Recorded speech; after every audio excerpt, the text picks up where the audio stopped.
There will be time for public participation as indicated by the agenda. The meeting site is fully accessible. Any person requiring further accommodation should contact the superintendent at the school corporation's central office. As is our custom, we begin our time with a word of prayer. Mrs. Hutchison. Join me in prayer. Dear God, establish the work of our hands and bring to fulfillment all that you have given us to do these uncertain days. We pray that you would make our way purposeful and our footsteps firm out of your goodness and love. Give us a heart of wisdom to hear your voice and make us strong by your favor and grace. Amen. Amen. Thank you. I'll now call the meeting to order. We will begin with the Pledge of Allegiance, and we have some students who are here receiving a Pride Award this evening. If you could come forward, we'd like you to lead the pledge for us.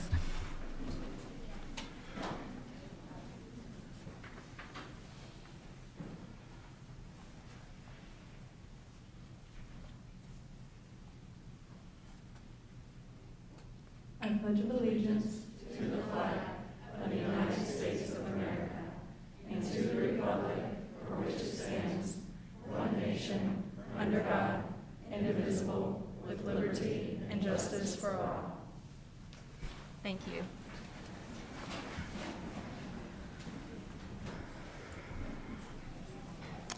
All right, roll call. Everyone is here except for Ms. Jones. She is excused. We do still have a quorum present. Mission statement, Mr. Parks. Lebanon Community School Corporation will cultivate and reach every student by influencing and enriching their lives through the power of education, and to do so in a positive and safe learning environment. Thank you. We know that there are several people here who would like to participate in the meeting. As members of the public, we would like to, before we begin the business of the meeting, just read into the minutes, excuse me, the board policy that addresses public participation at board meetings. That policy was originally adopted in 1991 and revised October 20th of 2020. So I will read the parts that are pertinent to tonight's meeting, so bear with me, please. The school board recognizes the value of public comment on educational issues and the importance of allowing members of the public to express themselves on corporation matters. All right, sorry. To permit fair and orderly public expression, the board may provide a period for public participation at every regular meeting of the board and publish procedures to govern such participation in board meetings.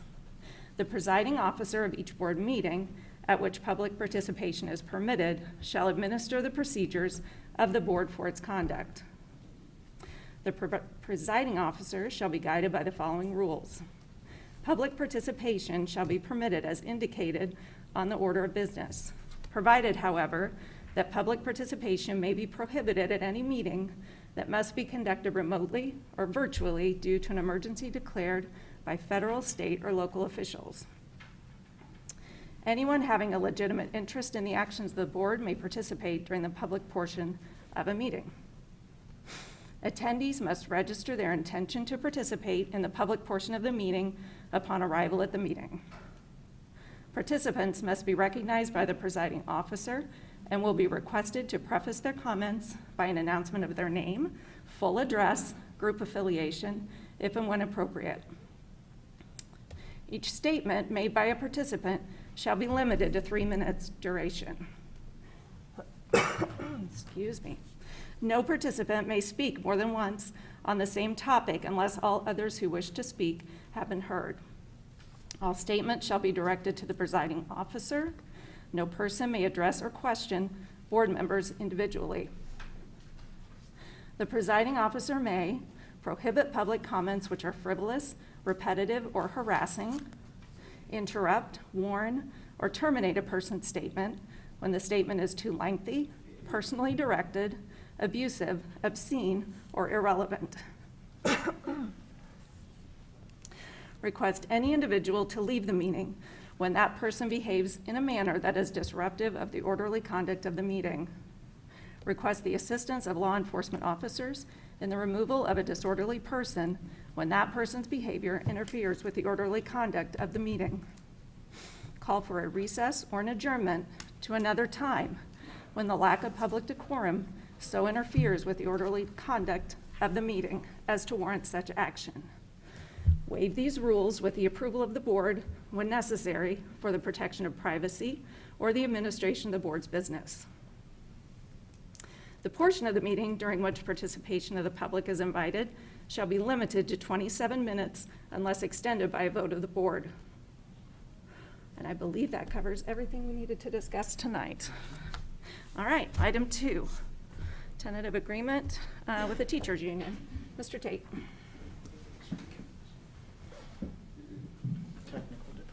Yes, going through the legal process here, if you recall, before bargaining started, we had a public hearing, which we had opened it to the public to ask comments and questions before bargaining started with the Teachers Association. Then we had bargaining with the Teachers Association. So this is the third step of the legal process. After a tentative agreement is reached between the two parties, then there must be a public meeting. In that public meeting, portions of the agreement can be reviewed, and then comments from the public and the board. So at this time, we'll review some of the highlights of the tentative agreement between the Lebanon Community School Corporation School Board and Lebanon Classroom Teachers Association. So it's a 2-year agreement, which will take effect July 1, 2021 through June 30, 2023. There's accommodation for the certified staff that would test positive for COVID. Would be allowed as many as 5 sick days allowed per school year on a 1-to-1 matching basis, additional to their current sick days allowed.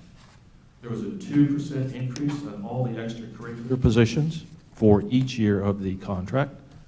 Compensation for the 2021-2022 school year, $625,000 would be utilized for permanent staff salary increases. The starting wage range has been increased to $42,500 through $48,500, and a $1,000 stipend will be given to staff with the qualifications met. Compensation for the 2022-2023 school year, $675,000 will be utilized for permanent staff salary increases. Starting wage range increases to $43,500 through $49,500 with a $250 stipend. So at this time, I would entertain comments from the public.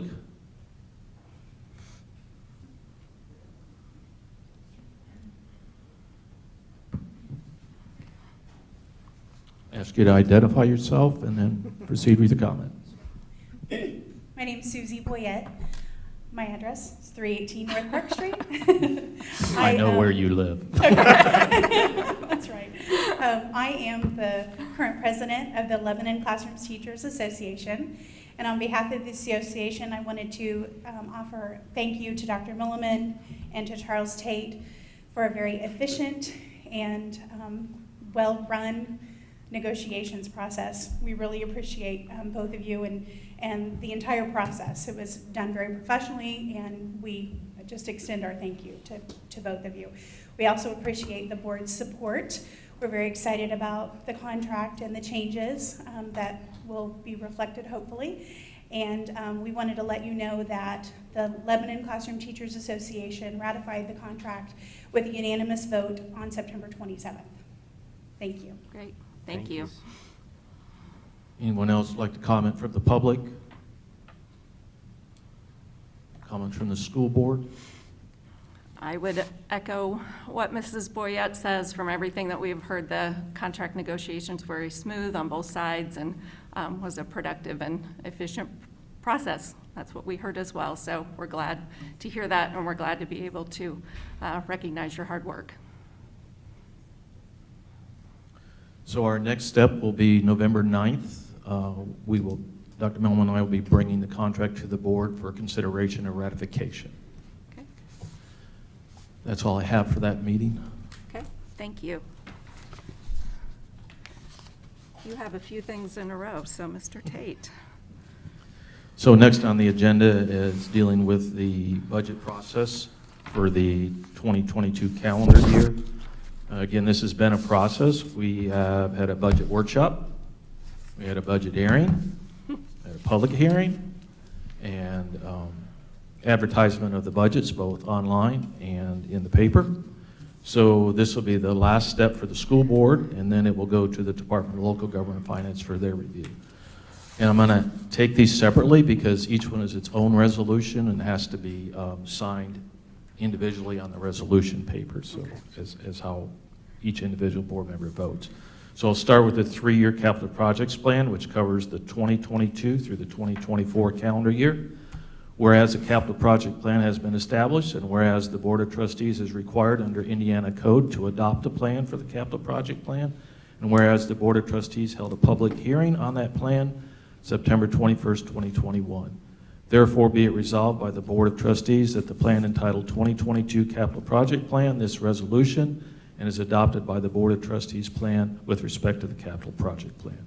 So I ask for board approval of that resolution. Okay. Board, I'd like a motion to approve the 3-year capital projects plan for 2022 through 2024, please. I'll make that motion. Okay. Second? Okay. Any questions on that? No? I will just note, before we go through all these resolutions, that the board has had a few months to review this, and we've asked a lot of questions prior to today, so if we don't ask a lot of questions, and a public hearing last time, so this will probably be a fairly quick approval process, I'm guessing. So all in favor signify by saying aye. Aye. Opposed? Motion passes. Thank you. Next consideration would be the 5-year bus replacement plan. Whereas a school bus replacement plan has been established, and whereas the Board of Trustees is required under Indiana Code to adopt a plan for the school bus replacement plan, and whereas the Board of Trustees held a public hearing on September 21st, 2021, therefore be it resolved by the Board of Trustees that the plan entitled Bus Replacement Plan, this resolution, and is adopted as the Board of Trustees plan with respect to the school bus replacement plan. Ask for approval of the resolution to adopt the 5-year bus replacement plan. Okay. Board, I'd like a motion to approve the 5-year bus replacement plan for 2022 through 2026. I'll make the motion. Okay. Second? I'll second. Any further questions? No, but I would just like to say Oh, you need the other one. thank you to our bus and maintenance mechanics and everyone who takes care of our vehicles. I think it's great that we can keep them so long and only replace them when we absolutely have to. Yeah, that's credit to the drivers for their daily checks, and credit to our mechanics and the children for taking care of the buses also. They ride them every day. So thank you all. That's I'll true. relay that to them. Thank you. All those in favor signify by saying aye. Aye. Opposed? Okay, motion passes. Thank you. And then at this point in time, this deals with budget form number 4, the ordinance or resolution for appropriations and tax rates. Be it ordained, resolved by the Lebanon Community School Corporation Board of Trustees that for the expenses of Lebanon Community School Corporation for the year ending December 31, 2022, the sums herein specified are hereby appropriated and ordered set apart out of the several funds herein named and for the purposes herein specified, subject to the year. So Form 4, I'm asking for approval of that. Again, this was advertised and posted, and it establishes appropriations, an adopted budget, an adopted tax levy, and an adopted tax rate. Ask for board approval for that resolution. Okay, for all of those 5 funds together, correct? Yes, please. Okay, all right. Just checking, make sure we do it right. Okay, Board, I'd like a motion to approve the 2022 school budgets for the Education Fund, Debt Service, Operations, Rainy Day Referendum, Debt Capital Fund, please. Okay. Second? I'll second. Any questions? Okay, all those in favor signify by saying aye. Aye. Opposed? Motion passes. Thank you very much for all Thank your you. work In on that that. portion, I'd like to make sure it's recorded in the board minutes. As part of this process, we are to note that the transfers from the education fund to the operation fund will not exceed the allowable 15%. So that become part of the board minutes, please. All right. Next on the agenda would be the GO bond 2021. Mhm. We received our S&P Global ratings this past week, and very good news. S&P Global Ratings assigned is a AA+ long-term rating and an A+ underlying rating for credit program and stable outlook to Lebanon Community School Corporation's roughly $5.575 million series GO bond.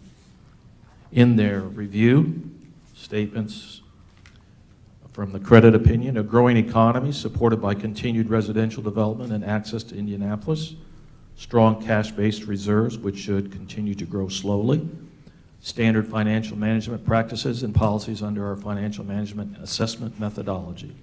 So within that, they noted our cash balance in all of our funds, in particular the rainy day fund. They'd like to see that. They also noted our State Board of Account audits, how clean they were, and the good reports that we got from the State Board of Accounts. So all that has contributed to our excellent ratings from the S&P. To backtrack a little bit on for the public, for the GO Bond 2021, it will have such projects as purchasing 9 buses over 2 years. We have some heating and cooling work and roof work being done at Harney Elementary, Stokes Elementary, Middle School, and High School. We're also looking at building a varsity softball complex, purchasing some food service equipment, and looking at an outdoor learning lab for the high school special ed program. So that encompasses the projects that we've talked about previously with the public. Okay. So at this time, we are to hold a hearing on the additional appropriations. This was advertised, and we have a proof of publication as such. So at this time, I'm asking the board to approve Exhibit A, which is for additional appropriations, approval for the GO bond. So the DLGF approves the appropriations for the main funds, which we just reviewed, but the school board has the individual authority to approve the appropriations for the GO bond. So I'm asking for your approval for allowing you to expend the GO bond funds as they come in, and for the project so specifies. And divide. Yeah, exactly. So I'm We'll add a asking new microphone. for the board approval for Exhibit A. It's all right. I have a stand, so, I'm good. I do the same thing. Anyway, thank you very much, and thank you for the great explanation. So item B, I'd like a motion to adopt the additional appropriation resolution as described in Exhibit A in your background notes, please. I'll make the motion. Okay. Second? I'll second. Thank you. Any questions? Not a question, but thank you, Mr. Tate. I think it's because of yours and Dr. Milliman's leadership that we get such good ratings and are in such good shape financially. So we appreciate all the hard work that you do on our budget and keeping us on track. Thank you, appreciate that. I Absolutely. would just ditto that. I won't need the money. Afraid of the mic? No. Okay, all those in favor of approving Exhibit A signify by saying aye. Aye. Opposed? Okay, motion passes. And then the next resolution I ask you to approve is the final bond resolution, which is Exhibit B. This directs us to continue and advertise the sale of the bonds and move forward with the sale of the bonds. Okay, great. Ask for approval of Exhibit B. All right. Board, I'd like a motion to approve Exhibit B as presented in your background notes, please. Okay. Second? I'll second. Any further questions on that?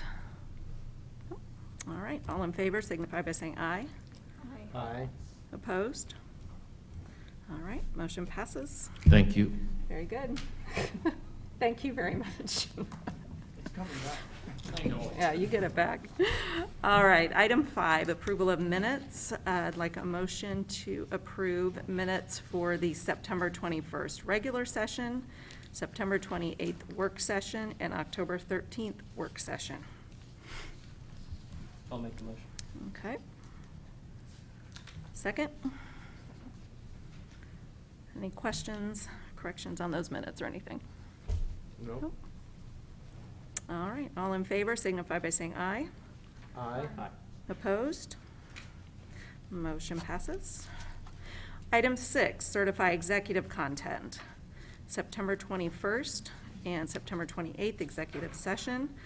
We met for collective bargaining and assessment design and implementation of school safety, security measures, plans, and systems. Like a motion to approve that, please, or those 2 items, please. I'll make that motion. Okay. Second? Okay. Any questions or comments on those? All right. All those in favor signify by saying aye. Aye. Opposed? Motion passes. Thank you. All right, consent agenda for staff matters, Dr. Milliman. Thank you, Mrs. Keith. For our classified staff under 7A this evening, we are bringing 3 substitute teacher candidates for your consideration, 2 food service candidates, 3 custodial candidates, a special needs instructional assistant for Perry Worth Elementary, special needs instructional assistant at Hattie B. Stokes, and a Title I instructional assistant at Hattie B. Stokes. Under certified this evening, we only have 1 item, which is Katie Trafford is requesting her maternity leave effective November 19th through January 2nd. And in ECA, you'll see a full slate of winter coaching positions for both middle school and high school. Boys basketball, girls basketball, swimming and diving, wrestling, and cheerleading for both, again, middle school and high school. And Mr. Dunshee is recommending Maggie Herron as an academic coach at Lebanon Middle School. He's also recommending Eric Williams for the LMS newspaper sponsor, and Mr. O'Rourke is recommending Emily Wolfgang as the yearbook sponsor here at the high school. That's all I have for staff matters this evening. Okay, thank you. Yes, Blankby. All right. I'm not going to read all the coaches' names. You're not. We are not going to read all the coaches' names, no. we are not. I will just note that Mr. Hendricks is listed as a volunteer coach for high school boys basketball. Not a compensated position, I'm sorry. But, So therefore, no conflict of interest. so it is not a conflict of interest for him to vote. It's just merely approving all of those. He's not paying himself. So, all of that noted, I'd like a motion to approve the classified, certified, and ECA staff members as presented. I'll make that motion. Okay. Second? Second. Any questions on those?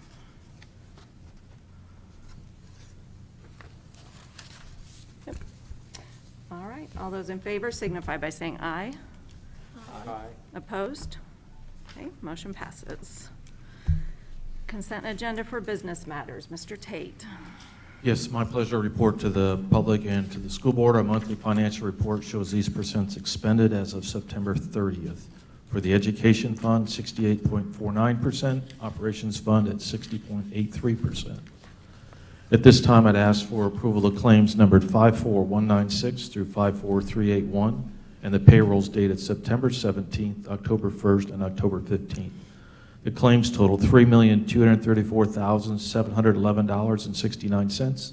The payrolls total $2,611,419.53, for a total of $5,846,131.22. Request a board approval of the claims and the payrolls. Okay, thank you. Thanks for the financial report. Board, I'd like a motion to approve claims for payments 54196 through 54381 and payrolls for September 17th, October 1st, and October 15th. Okay. Second? I'll second. All right. Any questions? All right. All those in favor signify by saying aye. Aye. Opposed? All right, motion passes. Thank you. Item 9, board recognition, Tiger Pride Awards. Dr. Milliman? I And will Mrs. ask Ms. Scott. Scott to come forward. And Mr. Martin, I'll tell you that the light on this microphone is red, if that's of concern. That's because Because it got dropped. Good evening. I'm excited to bring to you tonight the Tiger Pride Champions, our first set for the 21-22 school year, recognizing 8 individuals from across each of our buildings. So as we call these students forward, Dr. Milliman will, of course, present them with their certificate. We had the opportunity just a few weeks ago to visit each of the classrooms to notify these students individually, along with their administrators, about this recognition that they were voted on by their teachers. So we'll go ahead and begin with Lily Brzezinski from Lebanon High School.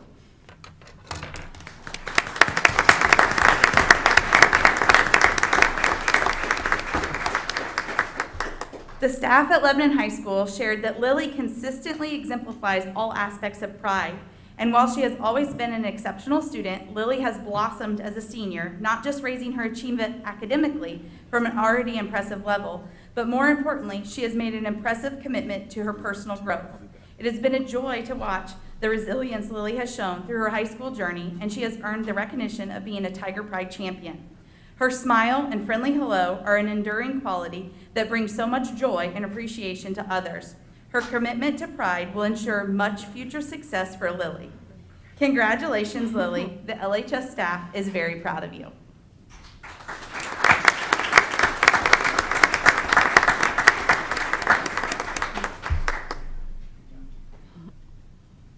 Next, also from Lebanon High School, is Gage Miller.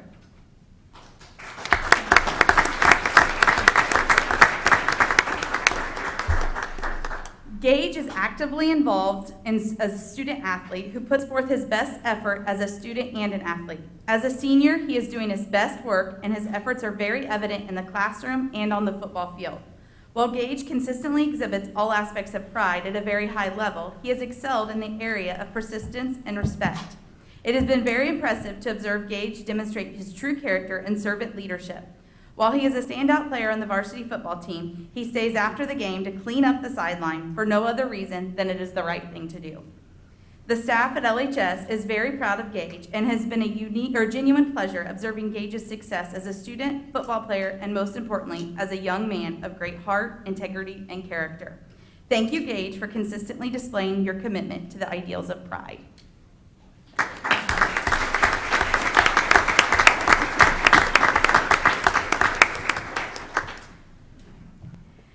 The swag team at LMS has nominated Mr. Luke Dungy.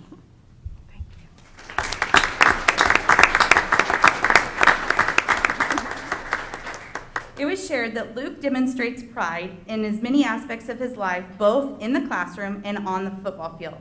Luke is part of the PBIS leadership group. He is the first to volunteer with various tasks assigned, such as handing out locker badges or other forms of recognition to the student body. Luca demonstrates initiative by seeking out work when he has completed his classwork. Oftentimes, he'll come down to finish tasks started during seminar.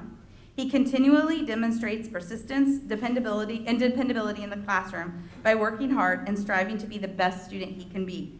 Luke is not only a leader in the classroom, but on the football field as well.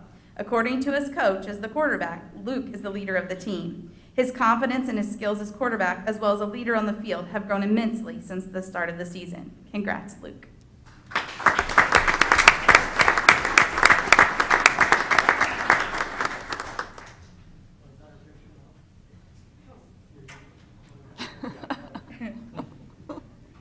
The Bulldog team at LMS has recognized May Kurihara.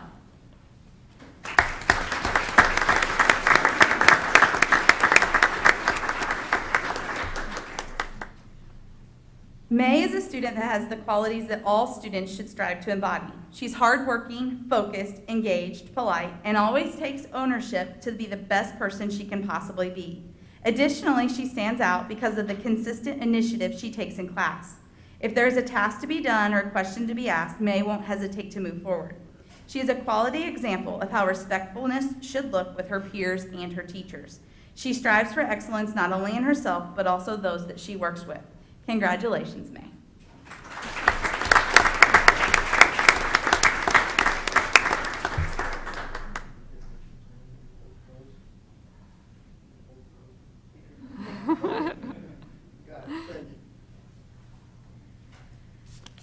From Central Elementary, we have Kenton Schaus, nominated by Kim Lauerman and Diana Shirley.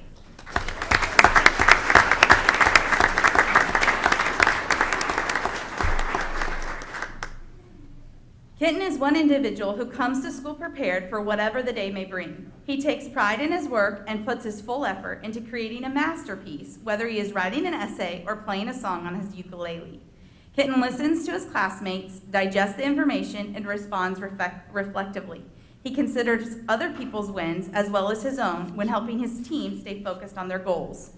He is a huge help when tracking the school-wide goals. He truly lives by this part of his mission statement: I will be kind and a respectful person. Congratulations, Kenton.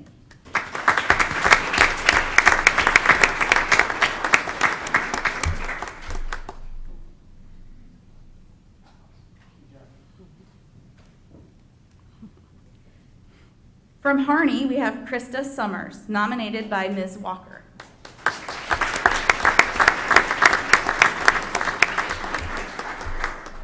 Krista brings a quiet light to each situation that she's in. She exudes pride by persisting through life's challenges with a grateful heart and empathetic consideration of where other people are coming from or the internal challenges they may be dealing with.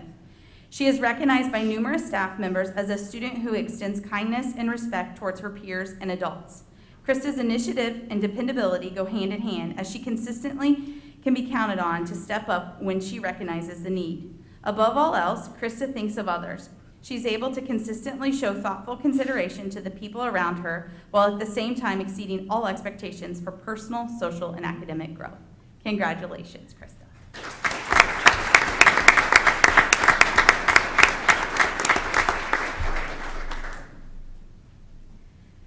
From Hattie B. Stokes, nominated by Ms. Griggs, we have Bree Kerner.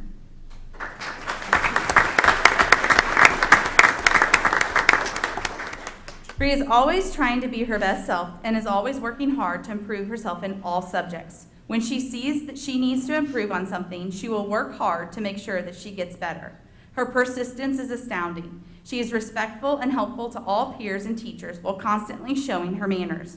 She shows initiative to get things done and to be prepared for the day. We can depend on her daily for the normal task, but also to be a role model for the classroom. Bria always goes above and beyond. She is a true friend to many in our classroom and in the 5th grade. We are very proud of her and who she is today and look forward to hearing all of her accomplishments in the coming years. Congratulations.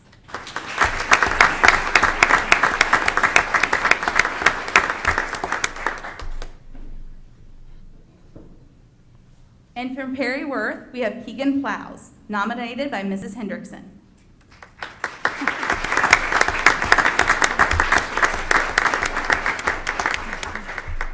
Keegan consistently shows all pride characteristics. He shows up every morning, ready to work and to do his best on every single assignment. Keegan is respected by his peers and works well with everyone in the class. He respects his teachers and shows them that respect every day. He is responsible and makes sure all his work gets done without having to be reminded. Keegan is a true pleasure to have in class. Congratulations.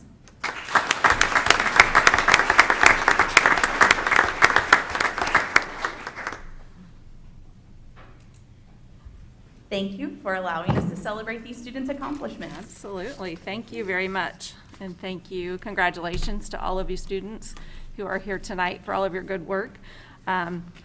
We typically will just take a little, if you would like to excuse yourself, students, before the remainder of the season, the meeting season, we've talked a lot of football, you are welcome to. And we will continue on with our meeting, so if you could do that quietly, that would be appreciated. Thank you again for coming this evening. All right, moving on to item 10. Superintendent announcements and celebrations and COVID update and facts. Dr. Milliman. All right, thank you, Mrs. Keith. Keegan and I have a lot in common. I get my work done at home without anybody reminding me as well. I will That's say good to that, know. yeah, if my wife's watching the meeting, which she's not. She's not agreeing with that. It's been great going to the schools and personally awarding these in the classrooms.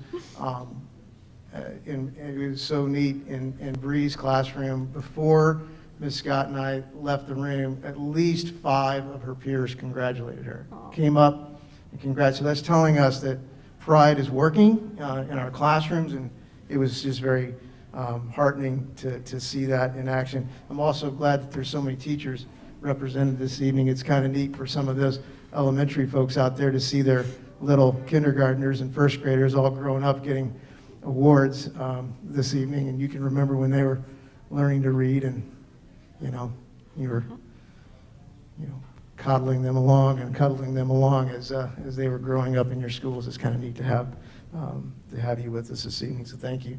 For my announcements this evening, I'm going to start off with a great celebration for Lebanon Community High School. We were awarded the AP Award, which is the Advanced Placement Award from the College Board. It's an Indiana Department of Education award for our outstanding academic performance and advanced placement. It's presented to schools when at least 25% of their graduating class earns a 3 or higher on an AP exam. This particular award is for the 2019 class, which was the last class that took the advanced placement courses kind of under normal, uninterrupted circumstances, if you will. For the class of 2019, 29.5% of our seniors, which is nearly 2/3, earned at least a 3 or higher on the AP exam, considering that percentage is amazing. That's the percentage of the class, not the percentage of students taking AP. That's the graduating class. 30% of the graduating class got a 3 or higher in a college level course. So that's just an amazing accomplishment, and we're super proud of them and the teachers that have made that happen. So I wanted to share that with the board this evening. I wanted to congratulate, we've had some walkathons happen throughout the district since our last meeting, and it is a fundraiser, but it's nice to see the students out and active, and on top of that, the Harney Fun Run, which I got in on the act a little bit on that as well. I'd already run 7 miles by the time I hit that loop, and I put on a good front for them as I ran by, but I was struggling a little bit by the crowd. But it was neat to be part of that activity as well. I'd like to give a shout out to our food service department. You probably have been aware or following the kind of supply chain issue that they've been dealing with around the country, and it's a struggle in all of our food services and all of our schools across the country just to keep the menu going, if you will. Try to keep any variety in front of the students, and Jennifer and her team does an amazing job, so I just wanted to give them a celebration as well. Susie kind of stole my thunder. I was going to also thank the LCTA for a smooth, professional process, student-focused throughout, and I just appreciated the professionalism that took place there. The last thing is I wanted to share, we don't talk about it enough, I don't think, what happens on our staff days. On September 29th, we had a professional development staff day. I had made opportunity to go around the district. We had, whether it be the staff working on, unfortunate things that you have to work on, such as crisis plans and, things like that, where there might be some sort of a active threat in the building, and honing those skills for school safety, or whether it be digging into student data on an individual level. I've shared with you, we partnered with the ICLE group that's been coming in doing coaching in the classrooms with our teachers and our administrators, working on that. The high school was working on cards of appreciation to their students, thanking them for their hard work. It was just uplifting to go around the district on that day and see the work of the staff. So I wanted to congratulate the teachers and administrators on an outstanding day as well. So that's it for my celebrations this evening. Okay, thank you. All right. Give me a second here to connect. Possibly get a swig of water in between here. All right, Mr. Martin, here's the moment of truth. There we go.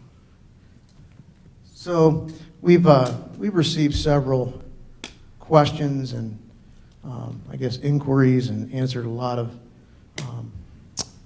requests for information over the last couple months. So I felt it would be best if I kind of distilled some of those items for the board's information this evening on what some of those questions were, and what our administration's role is during this pandemic. I think there's a lot of confusion out there. I think there's just mixed messages at times that come through. I don't think most times that's intentional. I think it's just kind of the nature of where we are now and the flow of information. So I put together a bit of an FAQ for you this evening. This is one of the questions that we've received, is what's the board's role in Indiana in defining exposure to COVID-19? That would be a student or a staff member, anyone who would be defined as exposed to COVID-19. The answer to that question is none. The board does not have any role in defining what a close contact is. There are some Indiana codes that specifically speak to that. I won't read every one of these Indiana codes, but this is one that speaks to the health department's role in determining who has been exposed to a communicable disease, which COVID-19 has been designated. Another example of that is Code 1641.9.1.5. It says that a public health authority has, if they have reason to believe that an individual has been infected with or has been exposed to whatever the communicable disease is, then continues to trigger additional Indiana code requirements that public entities must follow when they've been decided or determined to be infected or exposed with the virus. Along that same line, we've received a question is what's the board's role in determining quarantine requirements under the law and under the governor's order? And that is also not, we do not have the authority to determine what the quarantine requirements are. Section 1619.3.9 speaks specifically to that they may establish quarantine and may do what is reasonable and necessary for the prevention and suppression of a disease. The most recent governor's order speaks directly to that, saying that the restrictions and measures at the school level may be more restrictive but not less restrictive than required by statute, executive orders, local ordinances, directives, or state or local health orders. So again, the board does not get to establish what the quarantine rules are. This is just a bit longer snip from the governor's order as well. It's kind of restates the same section down below and speaks to our responsibility to follow both the governor's order and Indiana code. The question we get often is, can a school board implement a policy allowing a parent, student, and staff the choice to wear a mask in school? The answer to that question is yes. Our board does have that authority to make that decision. Currently, the health agencies recommend masks be worn in school regardless of vaccination status, and I think that we're aware of that recommendation as well, as it's shared with us on a weekly basis from the health departments. And I put these two questions together. There's kind of one is kind of extension of the original question, is can districts remain in compliance with the law and also reduce or ignore the requirements defining exposure or quarantine requirements? In other words, can they implement a policy allowing choice and also allow choice on whether a person actually quarantines themselves, if you will, or makes a decision for their child? The answer to that question is no. There is a clear statute 2656, which is under the education side of the Indiana Code, requiring schools to follow these directives. So you can see that all powers delegated to the governing body of a school corporation, that's you, of this chapter are subject to all laws subjecting the school corporation to regulation by a state agency, including, I didn't highlight all of them, but I highlighted the State Department of Health, any local agency to which the state has been delegated a specific authority in matters other than educational matters, especially boards concerned with the health and safety of occupants, students, staff within our buildings. We were made aware last evening of a story came out on Fox 59. I think it was last evening, And it was regarding a school district that was making some choices contrary to those requirements, and stated that a state health department spokesperson had stated that, in paraphrasing in some ways, that they had the authority with the local health department to make that decision. We reached out to both the State School Boards Association today, as well as the State Board of Health. The initial response to our local health department was that that statement was taken from the State Health Department. This was a statement from the State Health Department to the Boone County Health Department, let's be clear, was that was taken out of context, if you will, was not accurate, and that they were going to be in contact with the gentleman on the story as well as the reporter to discuss it. At about 4 p.m. this afternoon, through our work with the Indiana School Boards Association, we received this statement from the State Health Department, which clearly states what I shared with you in a previous slide, is that they've been in touch with that reporter and emphasized that schools continue to remain required to follow the communicable disease rule, Commissioner's Order 2101, which includes COVID and other infectious diseases and ensures that contact tracing, isolation, and quarantine occur. Decisions to deviate, this is important for the board to know, this is the position of the State Health Department, that decisions to deviate from those guidelines at the local level may result in potential liability concerns or other unintended consequences. I can get to those in a moment, as you'll see in later slides. So they have made that statement that they are, in fact, requirements. Some of those other consequences is covered in Indiana code. So if you are not following those rules, what does that mean? 164129 is that an individual who fails to follow the State Health Department protocols commits a Class B misdemeanor. It's important to note that is for every day. It's a new offense for every day that you don't do it. So if you don't quarantine a student for the required 10 days, it's a separate offense for each of those 10 days is the way it's laid out in statute. In Indiana Code 1619-313, they have the power to remove local health officers that don't enforce the rules. And they can also bring a lawsuit against anyone not following the rules to compel compliance under the code cited there as well. So I think that's likely what they were referring to in their statement to us, that there could be liability and other unintended consequences. We've received a lot of questions, or at least some questions, about this statement about enhanced or additional precautions when students or staff return early from quarantine. It is understandably confusing. It is a very complex kind of and dense maze of things that must happen, triggers that must happen, so it's understandable. But this is an excerpt from one of the State Health Department's webcasts that we participate in on almost a weekly basis. If you bring a student back under enhanced precautions, they must be masked at all times and the school day with no exceptions. The distance of at least 3 feet receiving instruction. They must be separated from everyone else during lunch. And so the issue with enhanced precautions is not a monetary one. It's not an air quality one. It's not a cleanliness and sanitation one. We're doing all of those things. It's the fact that you have 30 students in a classroom, that you have 150 students at lunch. It's a number of people in a space issue, not a monetary issue. So when folks have seen or read things from our offices saying that we're not able to meet those, that it's from that standpoint.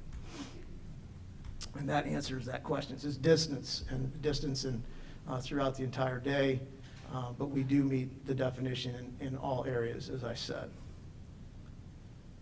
So can we reduce the quarantine for close contacts even without meeting all the enhanced precautions definition? The answer to that is yes, we can. There is a provision And they started emphasizing that in around, Mr. Martin can nod or shake his head, but I think it was around the middle of September, 9/16, somewhere in there, they started emphasizing that with the direction of the local health department, we can reduce that if they believe the situation and spread within our community, our school, would warrant that. So there is some movement in that when students or staff members can return early. And in fact, we are doing that. We're doing that now because we're in a mask-required environment. So we're able to bring students and staff back with an antigen test now earlier than even earlier than the 10th day, because we have authority from the local health department to do that. So we are enacting that piece, trying to do obviously everything we can to be safe, follow the rules, and keep our students in class. Do we have times where students and staff are not wearing masks during instructional time? And the answer to that is actually yes. There's several examples of that. We received approval from the health department that we have an approved face shield that staff or students could wear. That's certainly helpful when you're talking about students with maybe an auditory issue, a speech issue. There may be some other medical reason, both staff or students. So we do have situations where that's in place. Small group one-on-one settings. We had a classroom that was reduced to a small number of students for whatever reason one day. Mr. Dunshee, who was here earlier, described it to us. There was maybe 8 to 10 students in a space, and they were 10, 12 feet apart, spaced throughout the particular space, and they were able to remove their masks because they weren't within any distance that would allow them, to be in any danger of close contact.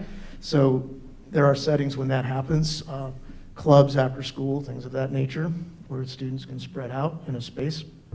We can make that happen. Obviously, lunch, PE, and recess are all examples as well, where our students may not always be in mask or face covering.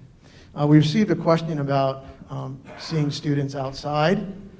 Why are the students outside? I see them in their activities outside without a mask, and the answer to that is just simply it's outside, and the close contacting quarantine measures are not required when the activity is outside through the public health agencies. Another kind of connected question to that is students at extracurricular activities without a mask, and why is that the case? So I wanted to outline that particular situation as well.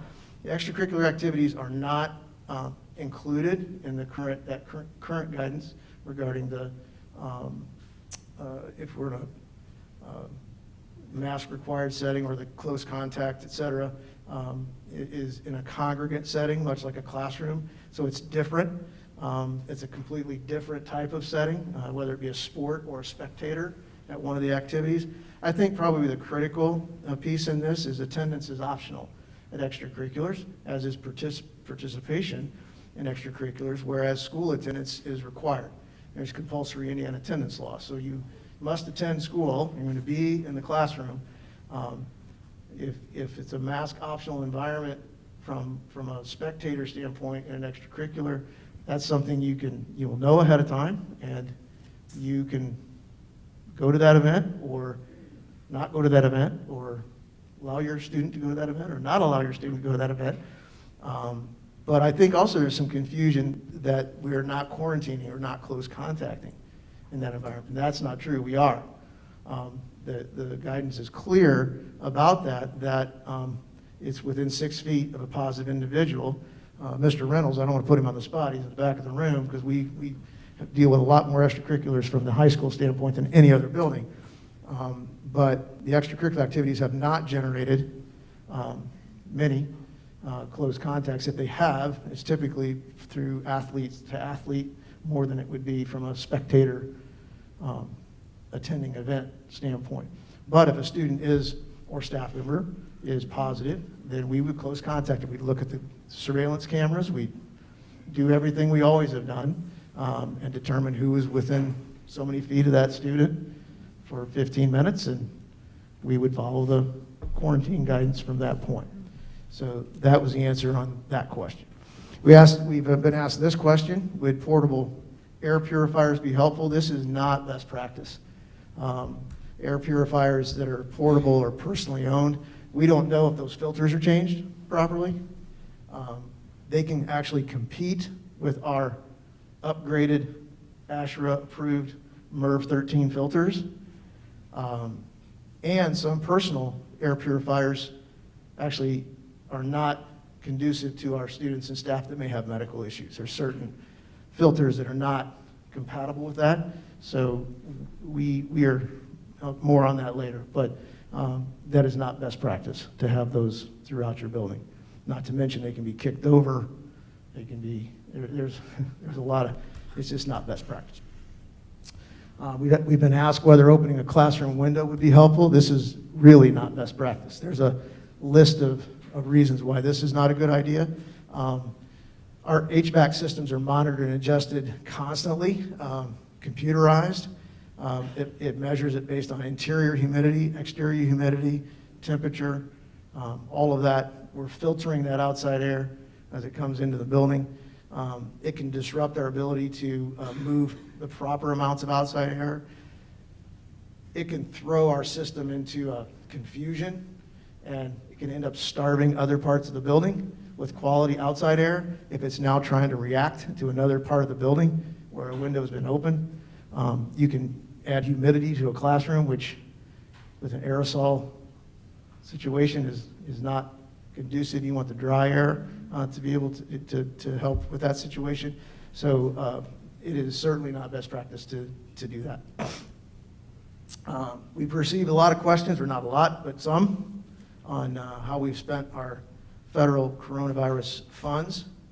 So I thought I'd spend a few minutes talking about that. Congratulations to Charles and Kari and everybody who spent a lot of time on those grants and helped distribute this fund. The ESSER 1 grant and the GEAR grant was actually a competitive grant, and congratulations to Mr. Tate again. He jumped on that very quickly, and we were actually one of a handful, really. There was only about 20 or 25, I want to say, school corporations that were awarded that grant. We were able to receive about $80,000 or $85,000 from that, and it was kind of bundled, if you will, with the ESSER 1 funds. And I remind the board that this was during the time of the shutdown. So we're reimbursing ourselves now for costs from March 20th, 2020 to the end of the school year. It seemed like a while ago since we endured that together, but we had to purchase online curriculum. We were supporting remote learners through staffing through that. We did spend extra custodial staff. We added a day custodian, if you recall, to every building, or maybe more here at the large high school, to wipe down high-touch surfaces, and we're still employing those. So that funded 2 years of that. Food service, that was a challenge because we weren't getting any revenue at that time. We didn't know what the federal government was going to do on funding staff, so we had to pay those food service workers to send out those thousands and thousands of breakfasts and lunches that went out during that closure time. Hotspots were important. We needed to get kids connected. Some places had multiple students. If you had 3 or 4 or 5 kids trying to connect to your Wi-Fi, you might have been and you were trying to work from home yourself. There were issues, right? So we needed to support that in some spots for some families. So we've purchased hotspots for 2 years and supported our middle school and high school staff with additional iPad support to help support our students.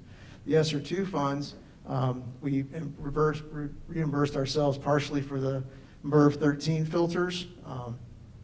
That's the ASHRA COVID approved air filtration system, reducing class size for 2 years, after-school tutoring, Jump Start for our elementary students, summer school staffing, and then transportation, which is something that is never able to be added to our budget, but we wanted the kids to be able to get to and from summer school and those after-school tutoring programs.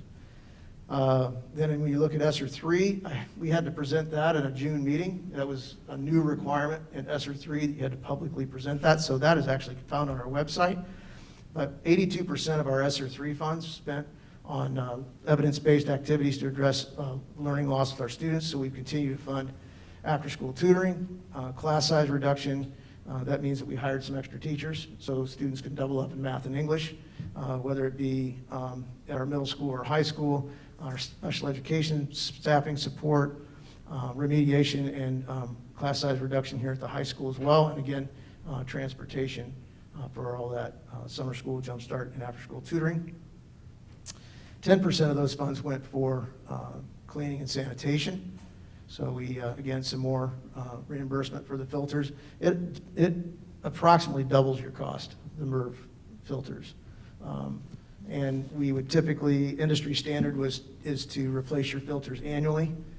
These are not like your filters in your furnace at home. These are mammoth filters, right?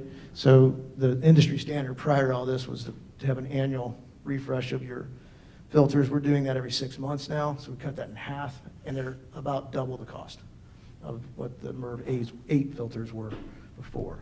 So it is a big expense. And then we bought the UV, reimbursed for the UV lights. And then we did use some of the ESSER funds, you may recall, to replace air handlers at Harney Elementary, getting more outside air into that building. This next slide is from our friends from Aramark that, as you know, we hire for the management of our maintenance services here in Lebanon. This is the list of things that they've done for air quality. They did not wait. So as soon as ASHRA, which is the Association of something, refrigeration and air conditioning, I know that part, it's refrigeration and air conditioning. Engineers is the last E, is the E on the end. They're the gold standard in putting the stamp of approval on the COVID filters. So as soon as they came out with their standards document, we did a soup to nuts inspection of all of our HVAC systems. Because when you upgraded from a MERV to a MERV 13 filter from a MERV 8 filter, as Mr. Walling described it to me, it's like going from blowing air through a screen door to blowing air through a dish towel. So now your motors are working harder, you're pulling more amperage, you've got more strain and stress on every part of your HVAC system. So we had to do a full inspection to make sure that our system could handle those filter upgrades. We could. We upgraded outside airflow. We flushed all of the outside air, did a full flush in the buildings. So you can see they went through immediately and followed all the ASHRA standards from the beginning. So I thought it would be helpful for you to see that. And so when people talk about what's happening in air filtration, it's a pretty deep issue, and it's still, obviously still going on in our buildings. It's just a picture of the UV light system. It's in every building. We do every building every day. If we had positive cases, we had, unfortunately, we had to ask our students in one classroom in Harney a few weeks ago, because we had some positives in that room. It was done immediately. So if those things happen, we get a positive in a classroom, we deploy this machine there. We know that it's an aerosol-based virus, but we take every step. We take every potential step we can to help along the way. This is just an example of the COVID closets that we have in place. The maintenance department has done an amazing job. They have a Google form now, so a teacher fills out a Google form if they need a replacement, goes straight to the custodian that evening, and it's replaced that night. So they've got a nice system in place, so they can get those things to the classrooms as they need them. This is some of those other intended consequences that we talked about from the state health department. Just some examples of some court cases that are arising around the country. Knox County, Tennessee is one where school district, the federal judge has upheld a parent's injunction to remain mask required. That was a lawsuit on behalf of a special needs child that had an immune compromised situation. And so they've been, actually, the federal judge has upheld that injunction. Similar suits in Wisconsin and Fall Creek, and there's some a little bit more locally that I'm being made aware of within the last few days as well. So, so kind of in summary, I just wanted to share that, really from the superintendent's role and from talking to all the health agencies, talking to folks in the legal community, et cetera, just wanted to outline again the board's role. It's your role is to follow the laws. You can't modify them. You can't dismiss legal requirements. You can't choose which laws to follow and which laws to ignore. I think that's important as well. That establishes the district as one that does that. And so that bullet stands on its own. You have to maintain in-person instruction to the degree possible and meet our special education requirements. And loco parentis means that we are responsible for the children as soon as they walk through the threshold of our door or step foot on our bus. We are now responsible for the health, safety, and well-being of the children because the parents have to go to work, right? Or they need to send their students to school, so they need to. So we are in that parentis position at that point. And I just don't want to lose sight of the fact that we're also an employer, that we have the responsibility to be mindful of the needs of our staff, medical needs that might come up, and also the instructional needs to have their students in front of them in order to deliver instruction. So currently our local and state are still recommending a continued requirement of masks. There has been a downward trend, but I thought the board might like to see the positive numbers that were shared from the Boone County Health Department to me. Again, it's not our role to determine whether something is high or low necessarily, or what rule we can follow, as we said, but you can have we had a downward trend in October, however, still would be, if it follows this trend, we're going to be almost double what we were in July, maybe somewhere in that range if it levels to where it's been in the last first half of October so far. And then this is some data that we've shared in my weekly updates as well, showing the actual total number of close contacts as well as the numbers that students that actually ended up being excluded. So on the 15th of October, we had 4 students that were excluded from school on that particular day. So that's it. I thought it was just important to kind of go through those points. I know that there's been, again, a lot of discussion about things like the Fox 59 story and other examples like that. So we were grateful to the State Health Department for clarifying that for us this afternoon. So that's my update. Thank you very much. Thank you. Thank you for going back, and, well, that was a lot of work, I know. So thank you for putting it all together in very understandable form as well. I think that's helpful for all of us. Microphone. Board, any questions on what Dr. Milliman has presented before we move on to public comment? I would just like to ask if you could put, I would just like to ask if you would be able to put that up, make that available on LCSC's website, so those who are not here or those who cannot join us on YouTube might be able to see those FAQs. Yes, I think. It's already there. That was fast. Wow. The answer is yes. Good idea.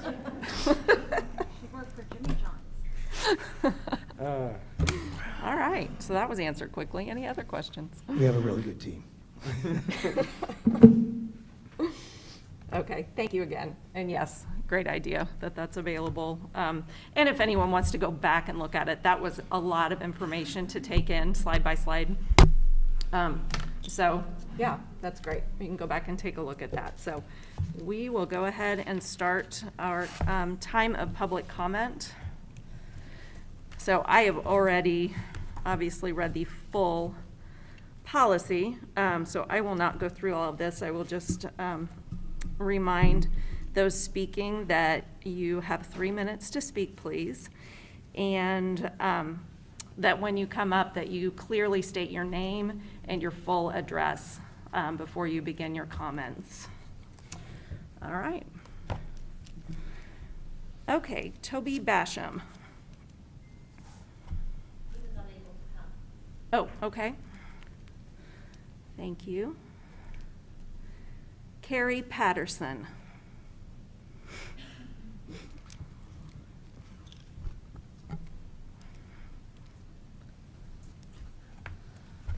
Carrie Patterson, RN MSN 6112 Pebblebrook Road, Whitestown, Indiana 46075.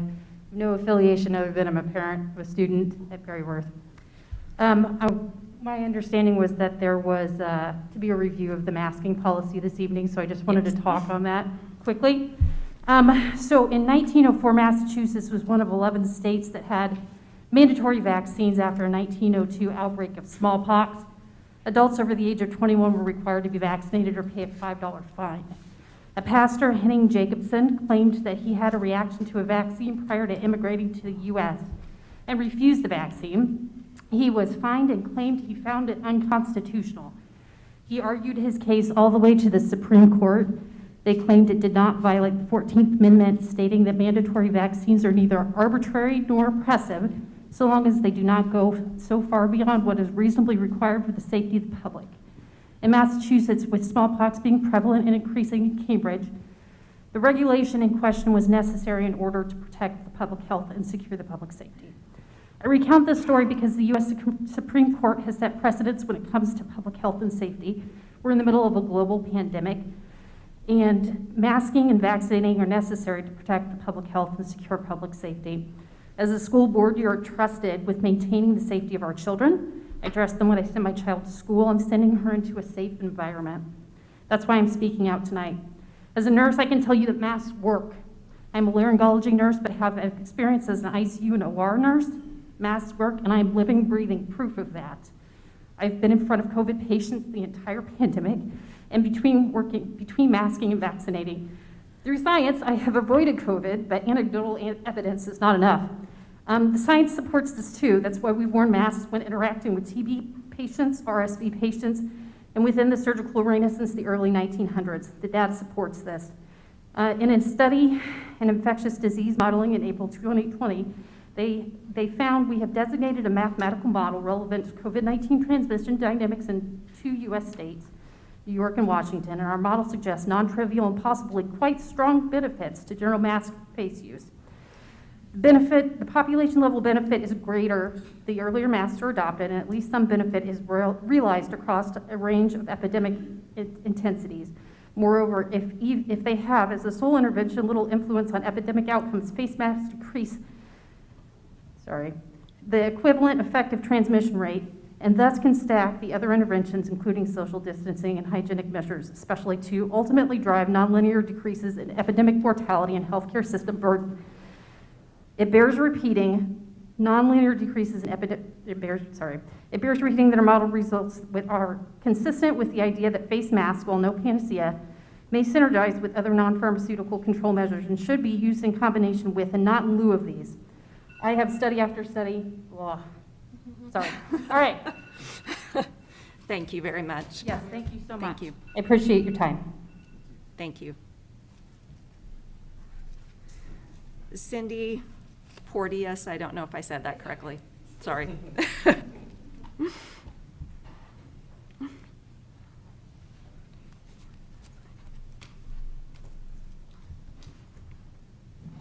Cindy Porteous, 3325 Paisley Point, Whitestown, Indiana.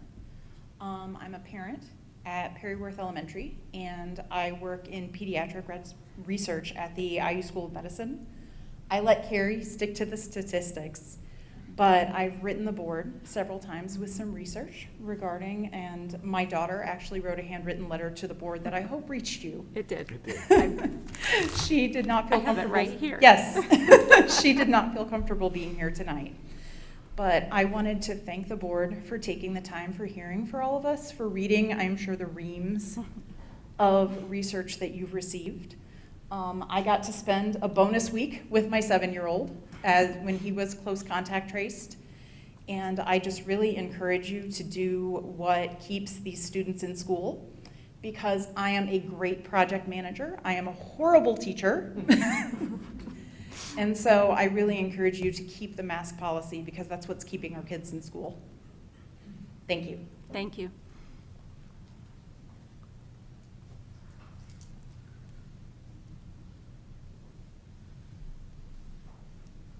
Okay, Chadwick Sneed. Sorry, Chadwick Sneed. I don't speak in the microphone. Yeah, hello, my name is Chadwick Sneed. I reside at 3314 South 575 East, Whitestown, Indiana, 46075. I'm a previous, class of 2000 graduate here at LHS. I have 3 children in the school system, all 2 at Perry Worth, 1 at the middle school. Current treasurer with the Perry Worth PTO, Vision 2025 stakeholder, and a member of the Tigers Champion Circle. I'm speaking here today to get some clarification on after-school events hosted at the school. During the 2020-2021 school year, we as a PTO were not able to hold any of our normal events, which we held pre-COVID. We understand that last year was very unique, and the primary goal was to have a mostly normal school year for the students. While we had what I would consider a successful return to in-person learning, this also came at a cost. I believe that the sense of community that was experienced through the events hosted by the PTO started to dwindle, as well as parent interest in the PTO. These events gave the parents a chance to be involved, whether it was volunteering at the event before or after for setup and tear down. It often gave the parents a chance to interact with their students' teachers in a non-formal setting. I think we can all agree that parent involvement is good for not only their children's education, but also good for the school and the school district. This year we have seen both indoor and outdoor sporting events go back to full capacity.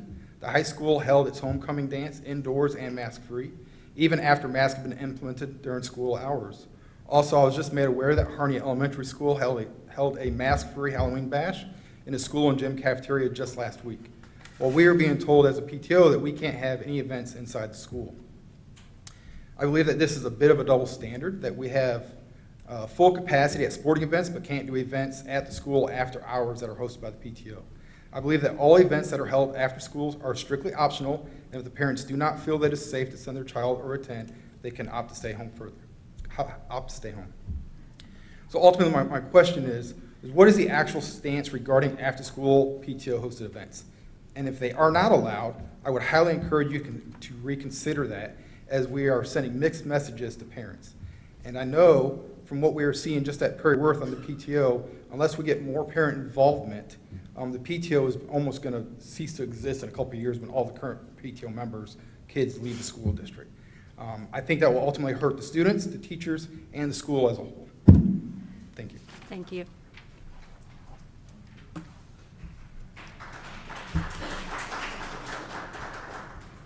I'm going to remind people just this one time that there is to be no noise in the room, no clapping in support, nothing against people. We have people with varying opinions this evening, so please be respectful to all. Thank you. Clara Douglas.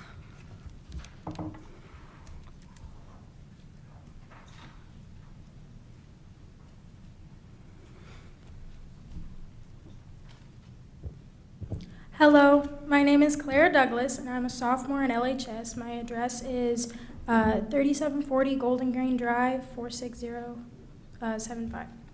And I am here speaking about the corporation's mask mandate. I ask you to give me the high school experience myself and fellow peers want and deserve. The masks have changed the life of students.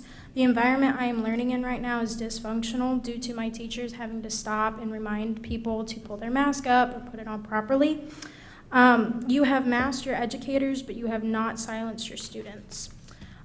This is not only my opinion as well as other students. They have stated to me when we are talking that they don't want to go to school solely because the boards vote to cover their face with a mask. Being at school from 7:55 to 2:45 wearing a mask is, in their words, miserable.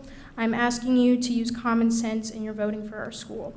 I want to see a change to fearlessness. I will not cower at a virus that has a 99.97% survival rate.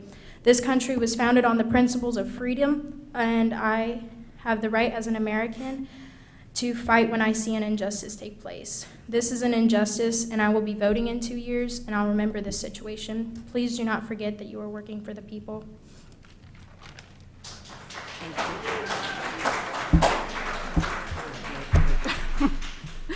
I'm so sorry. We're going to have to end public comment. We've read the policy. We've asked nicely. There's. Article 1 of the Constitution, Article 1, Section 31, we have an opportunity to redress our grievances.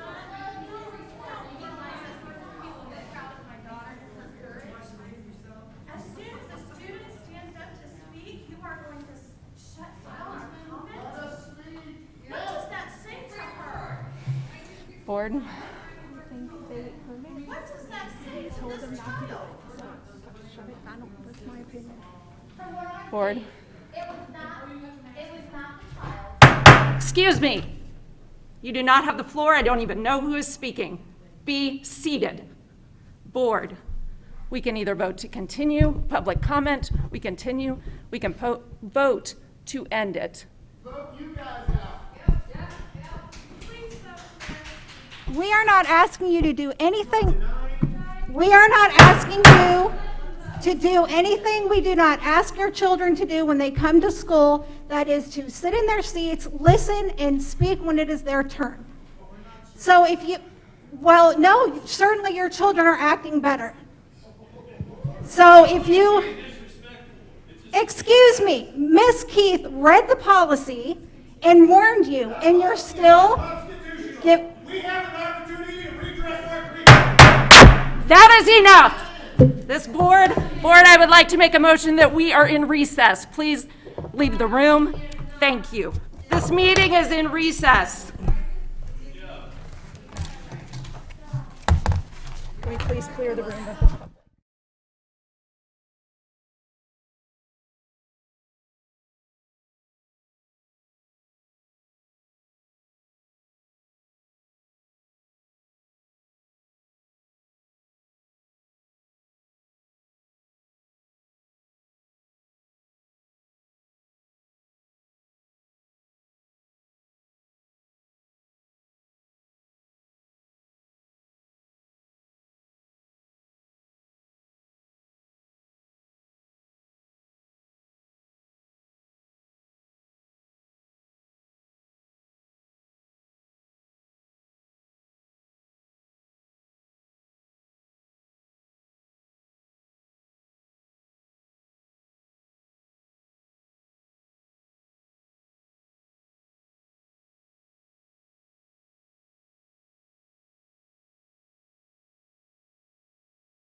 like to call the meeting back to order, please. Before we move on to the end of the additional business we have this evening, I'm sure there are some watching online right now, which is fine. That does satisfy the requirement that we are still meeting in a public setting. It is unfortunate what happened. I will just say that up front. At the beginning of our meeting, I read, excuse me, I read through our entire policy that details public participation and what can happen and what can't happen and what will and won't be tolerated. We clearly stated that disruptive behavior would not be tolerated and that those who might engage in that behavior would be asked to leave. Board, I don't know if you have any comments to add to that. We were simply following stated and approved board policy. I'll just add on my own personal level, there were several people left who had signed up to speak, and we didn't get to hear them, and I don't think that's fair to those people who had shown up this evening and wanted to speak. So those who could not control their behavior are the ones who ended the public comment. That was not the board. It was the behavior of the people in the room who could not help themselves from being disruptive. We cannot conduct a meeting in that atmosphere. Anyone else?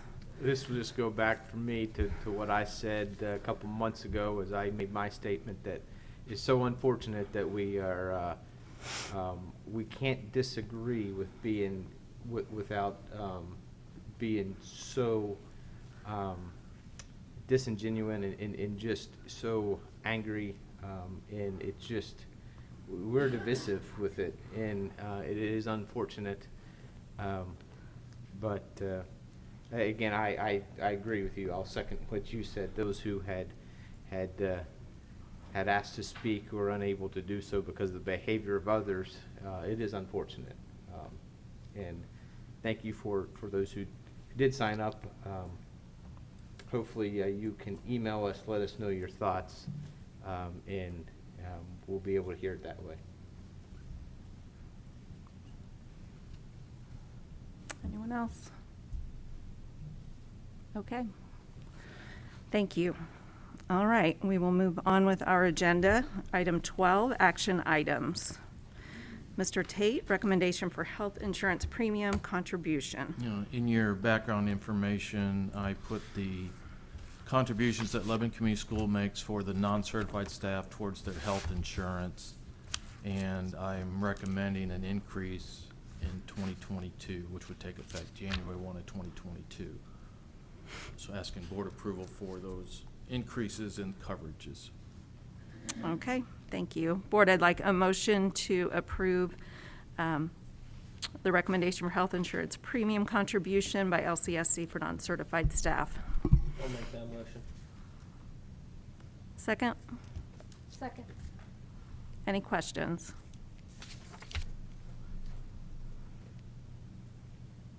Okay, all those in favor signify by saying aye. Aye. Opposed? Motion passes. Thank you. Permission to file for common school tech loan. Mr. Tate. Yeah, so it's been our practice over the past few years when we brought on one-to-one devices to not have to charge the parents the full amount, especially the elementary iPads. So we have utilized the Common School Fund tech loan, which is from the state of Indiana, to borrow money, pay it back within a year, and then that's put on our debt service, which is utilized to help pay for these iPads. So I'm asking, the most you can file for is $100 per student. So that's why I'm asking for $332,600. You're allowed to file twice a year. This would be the first filing. We may have some other needs the second filing. So we use a combination of curriculum materials, rental, and fees, and the common school loan to help pay for these iPads and laptops. Okay. So we have a K through 8 replacement coming up this summer. So I'm asking for this amount through the state that we will actually have to pay back. It's usually like a 1% interest or less, and asking board approval to file for the common school tech loan for that amount, for that purpose. Okay. Board, I'd like a motion to file for a common school tech loan as described by Mr. Tate. I'll make that motion. Second? Any discussion or questions? I'll share with the board that this is a change for our middle school. We'll be moving from laptops to iPads for the first time. The staff did receive iPads early and did some training on that. The capability of the iPad is increasing all the time. There were some issues early on with the functionality of like the Microsoft Office suite that wasn't quite as robust on the iPad as it was on the computer, but those have all been improved, and so it has a higher functionality and also less expensive to repair along the way, smaller, and all of those things as well. Storage is much bigger now. It's just a better Okay. device. Yeah. Do they still have a keypad, though? Yes, they will have a very sturdy, Well, yeah. very sturdy case, more than you and I have. Yeah. In case you drop the microphone on the floor. Don't drop anything, Yeah. right? All right, any other questions? All right, all those in favor signify by saying aye. Aye. Opposed? Motion passes. Thank you. C, Lebanon Public Library appointment. Whew. That's fine. Pleased to bring Todd Millar, teacher here at the high school, who, when we sent out kind of an all-call, who might be interested in replacing Barb Springer as she's stepping off the board. He stepped up, so I'm pleased to bring Todd Millar for your consideration as the board's appointment on the Lebanon Library Board. Great. All right, I'd like a motion to approve Mr. Millar as our library appointment, please. I'll make that motion. Okay, second? Questions? Just say thank you to him for stepping up. Yes, It's an thank important position, and it's good to have someone from the schools representing our needs in the library, so.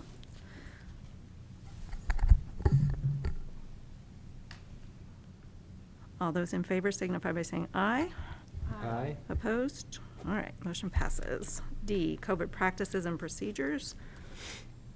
Dr. Milliman, did you want to add anything to that? I have nothing else to add from my rather comprehensive summary to the board. Quite comprehensive. Most certainly. Okay. Well, as stated in our September 10th meeting, a special meeting, we would revisit our mask requirement policy this evening, as that expires this Friday leading up to fall break.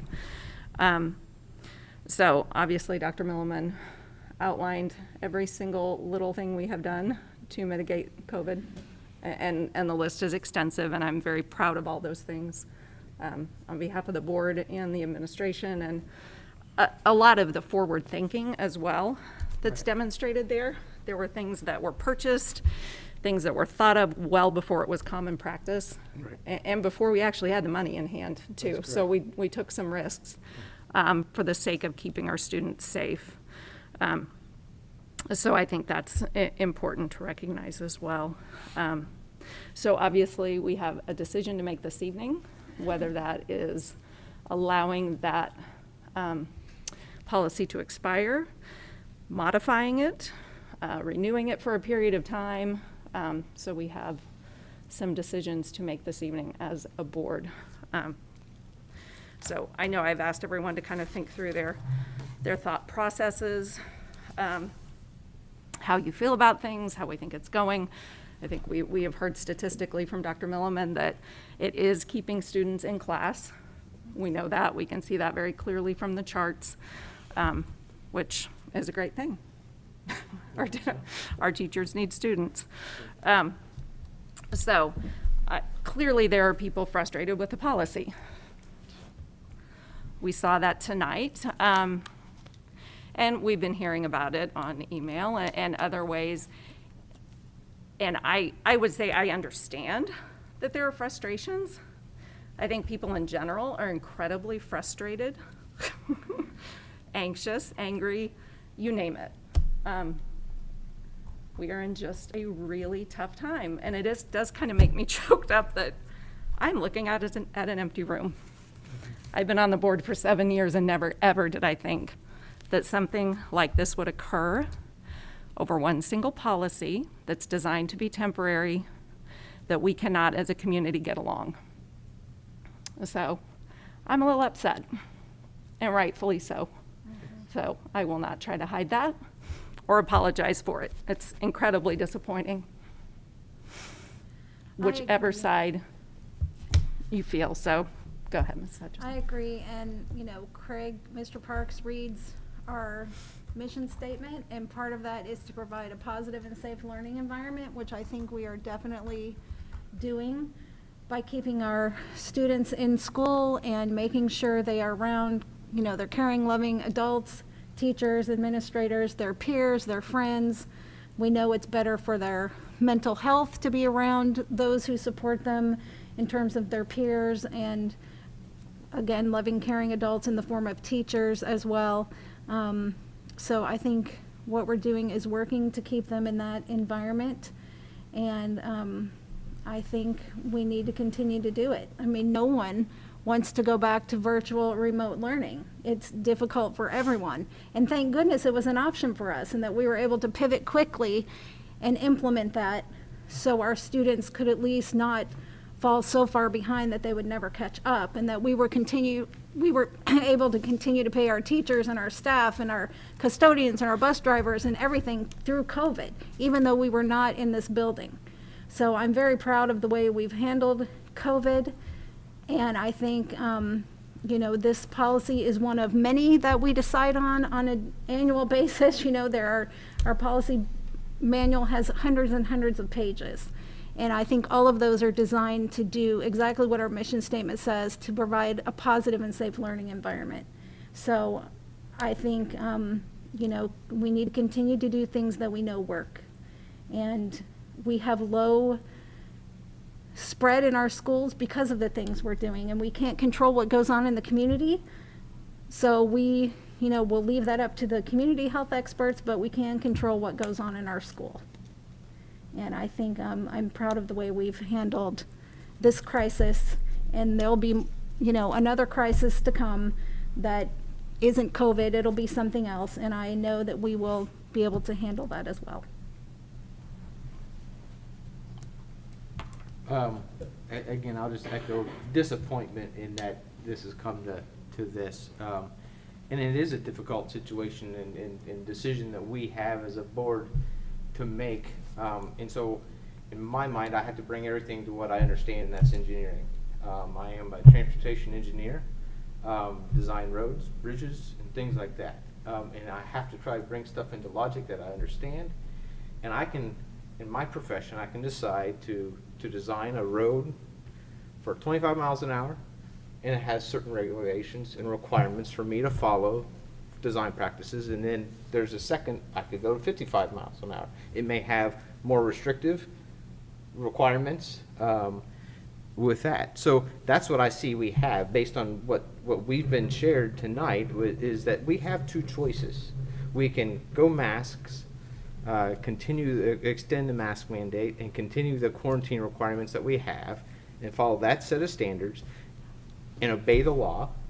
And I think that's our professional requirement to do, follow the law, and make sure that we are enacting practices that our administration and our staff are following, that they are not breaking any laws. So we have those two choices, mask or no masks, and it goes back to what has been working to keep the kids in the schools, what has been able to keep them getting education, and have face-to-face interaction and not virtual or being home, which then just trickles down to the parents being able to have jobs to go to. So you see those two choices, and so again, I got to go with my conscience, what we're here for, and that's to provide education for these children, and that's why I'll be voting the way I am. So.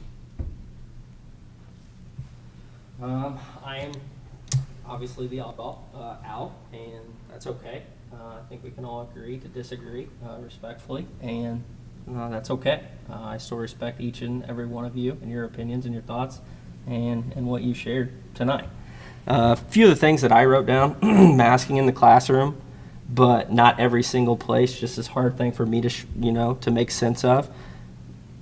I understand we can go to the volleyball game because, we don't have to be there, but it's a little misleading for our kids to go there by their peers and not have to wear a mask, but we're mandating it in the classroom. I understand the reasons and the logics behind it. That's just one of the things that I'm struggling a little bit with. I don't think that, we're not true to ourselves if we think that our families won't come support our extracurricular activities. I think that they will. I want them to. I think everybody wants them to be there. Are we really worried about COVID because it's everywhere, or is it just more convenient way of getting around the rules that are set in place a lot higher up than what we have right now for us? I'm frustrated, like many of you guys and everybody in the crowd that was here. Some school districts get to kind of do what they want and abide by the certain rules that they get to abide by, and that's disheartening and frustrating for somebody that is looking at it from my point of view. So I struggle with that too. At what point is the state going to come in and kind of put their foot down and make them follow the rules? What's good for us should be good for everybody. So that's where I'm at. I don't have children. If I did, I can say that I would, I've listened to both sides of this topic, and I appreciate and respect, like I said, everybody's opinions and concerns. That's the reason I'll be voting. I believe that each parent knows what's best for their child, and I have and still believe that the choice should be up to the parent, and that's the reason I'm going to vote the way I'm going to vote. Okay, thank you. Well, I think, thanks everyone for your comments. I think one of the biggest sources of confusion that I have heard, that we have heard in emails as a board, in the community, and justifiably so, is the confusion about the two choices that we have, what in fact we can decide between. And we can go round and round about what things we would like the State Department of Health to do and whatever, but that's not in our control. What we know from them is what was clearly laid out by Dr. Milliman in his presentation, that the direction they are giving us as communicable disease policy is law. It's punishable by misdemeanor on each day in each account. So I don't know how exponentially, you are, I don't want to do the math on if you're out of compliance for even a week. I am not comfortable making a policy that violates the law. I will not do that. I would not support it. I would not vote for it. I wouldn't suggest it. I also would not condone the board doing that and then turning around and telling Dr. Milliman and the rest of our staff to go break the law, because that is what we would be doing. I think that is dangerous precedent, because if you have a board that starts picking and choosing what laws they want to obey and not obey, then we really have chaos. And then we really do have people coming to us say, but you didn't follow that law. Why are you following this law? And we are down a slippery slope. So no way would I support something that violates the law. So we have the two choices. Excuse me. One is that, yes, we could say masks are optional. We could do that. We could let this expire. We could make masks optional. We could leave that decision to individuals and to families. But when we do that, we have to abide by the stricter quarantine and close contact guidance. We have to. We can't make up our own rules. That's how we started the school year. We ended up, we've shown the charts before, the high number of kids who were excluded from school, and a few staff people as well. You can't sustain that. Eventually, that situation ends up in a virtual situation where, we have to be home for 2 weeks. Because, there was a point last year that we had an entire school building whose office staff was quarantined. Well, okay, we only had 10 people quarantined, but it was who was quarantined. It's going down a road we don't have to go down if we use the masks. So with the masks, we have seen in the last 6 weeks how that has improved all those situations. As a board member, as Mr. Park said, and I believe you did too, and all of us have said, we are here for the education of the kids. You know, we would like to make policy that the whole community agrees with. We are not going to do that tonight. I think we are all aware of the fact that that's not possible. From the beginning of COVID, you know, we talked all the way back to March 2020. I remember March 12th, 2020, and getting a call that said, we're shutting down. And I said, you don't shut down schools. I'm like, what are you talking about? You don't shut down schools. Who are you? Right, who did we hire? No, just kidding. We made an excellent hire, no doubt about that. I think we have some very short memory spans of what that was like. And here I am getting choked up again. Because the concern then was, how are we going to feed these kids? Who's going to supervise them? Not to mention their education. I mean, we were actually doing all right on the education part because we already had the one-to-one technology. We could roll in, it wasn't great, but we got through it. And then in June 2020, we sat right here in this room, the previous board, Dr. Milliman, I believe you were there, Mr. Tate, and some other administrators, and said, okay, we have a decision to make. Are we going to go back to school in person and do the best we can and get the kids back in the building? Or are we going to put all of our resources into online education? And that was a real decision. And other districts made the choice to put all of their resources into online, and we did not. We didn't. That's where I'll really get choked up, because it was a very courageous decision. It was risky, but it was courageous because we knew that kids in buildings in front of teachers is where they should be. So I think you can guess how I feel about the policies. It's our job to keep those kids in the building, learning, supervised, eating, having social interaction. So.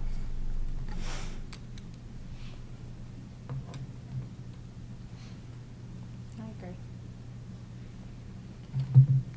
Well, are we going to make a motion? Well, I do think we need to address the extracurricular situation. I agree. Because that has been brought to our attention. It was questions that came up after our last policy decision. To be clear, if the policy only is during the school day, if it extends past that, if we allow for some decision-making by administrators,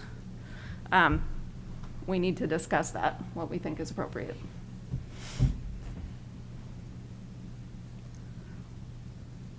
I mean, I think, as Mr. Hendricks said, we do want our families to come and see the plays and the music and the volleyball games. I too, Mr. Hendricks, agree with you about the concern that, you know, COVID is still there. However, since, you know, it isn't under the guidelines, I understand why we've made mask optional there.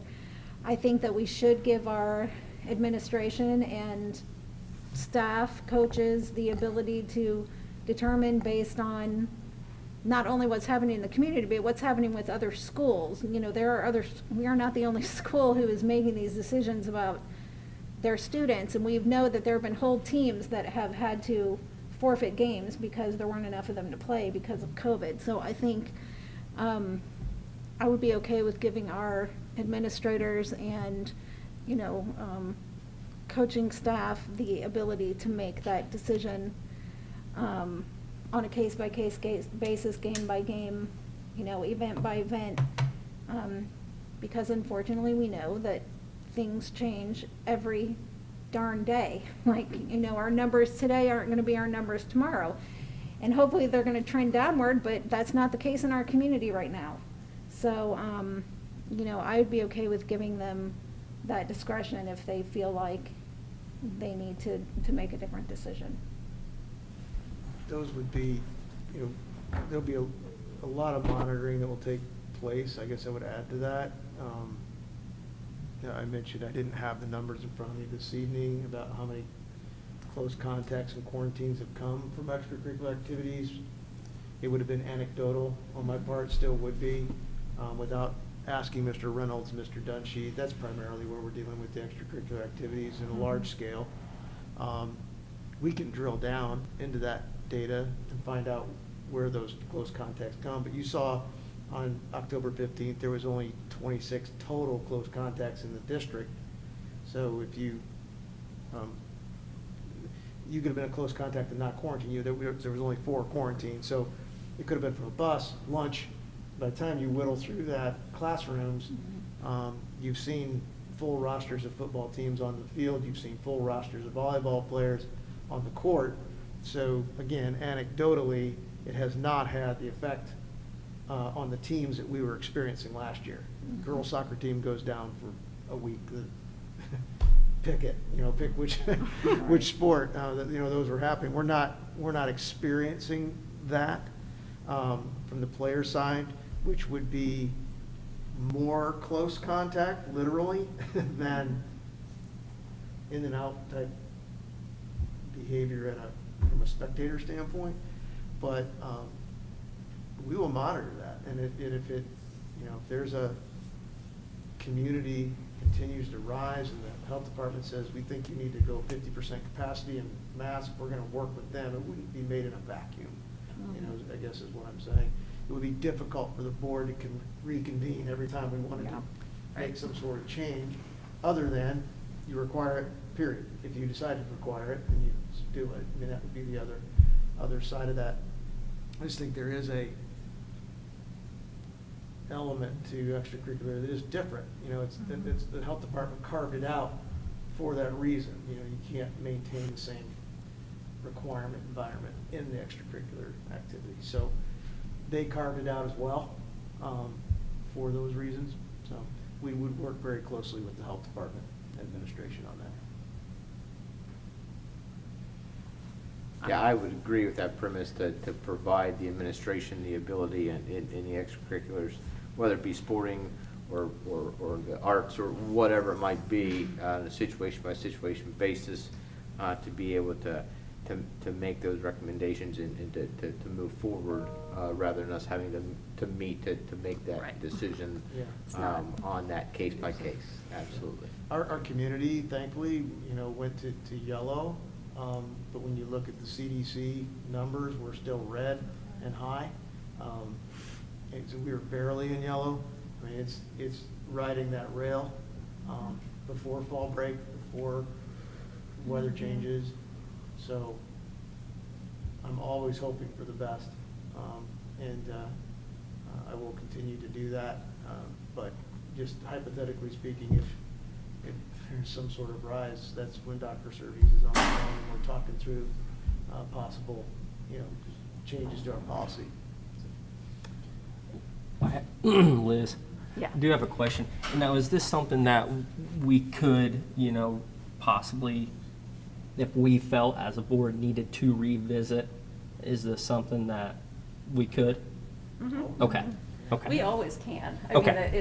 mean, it is a board policy, so at any, open public Okay. meeting. Yeah, I'm fine with just piggybacking off of what Craig and Lisa said. That's fine, with giving them, obviously, I know that, the health department's job is to side on, the caution, the more caution side.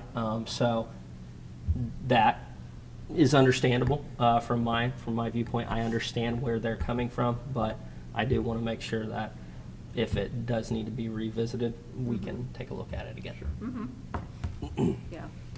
Well, and I think extracurriculars too, every situation is so different. Some are attended by enormous crowds, some are, a handful spread out in the gym. So, Great point. yeah, it can, if the auditorium is full, maybe appropriate for that, but I'm not going to be specific.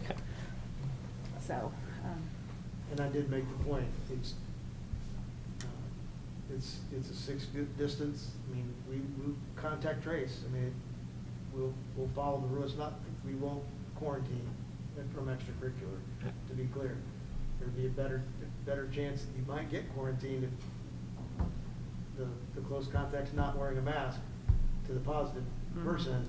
Now you got that 6-foot distance. Now it's 14 days. Correct. You got- So in essence, we would be enacting the like I said, the two different rules that we're looking at. You'd be One for enacting what would happen extracurricular, in one Right, for. you'd be in the no for mask school. It would be in the same, it'd be the same thing as And the mask a mask optional optional. environment at school. We would also lose the ability to bring students back sooner on that are close contact quarantine if we're not mask required, because I can't speak for the health department, but I don't think the reason we're able to do that is because we're in a mask required environment. So in some respects, we're saying we do have more distance at lunch than we do in a classroom, shoulder to shoulder. So we can arrange seating that maybe not, the student can eat at their own table kind of situation. So when we assure the health department of that, and let's not lose sight of the slides I shared tonight about air filtration. The environment our kids are in, I don't have air filtration like that in my house. I don't know about you guys, but I'm not doing in my house what we're doing in these schools to help that. That plays into the health department saying, yeah, this is an environment that's really taking control measures to a whole different level than where we're out in Walmart or wherever it might be. Right. Yeah. Maybe Walmart does. Probably shouldn't say Probably shouldn't have said specifically that. because we don't know If you're what Walmart, I Walmart's doing. apologize for doing all the litigation strategy.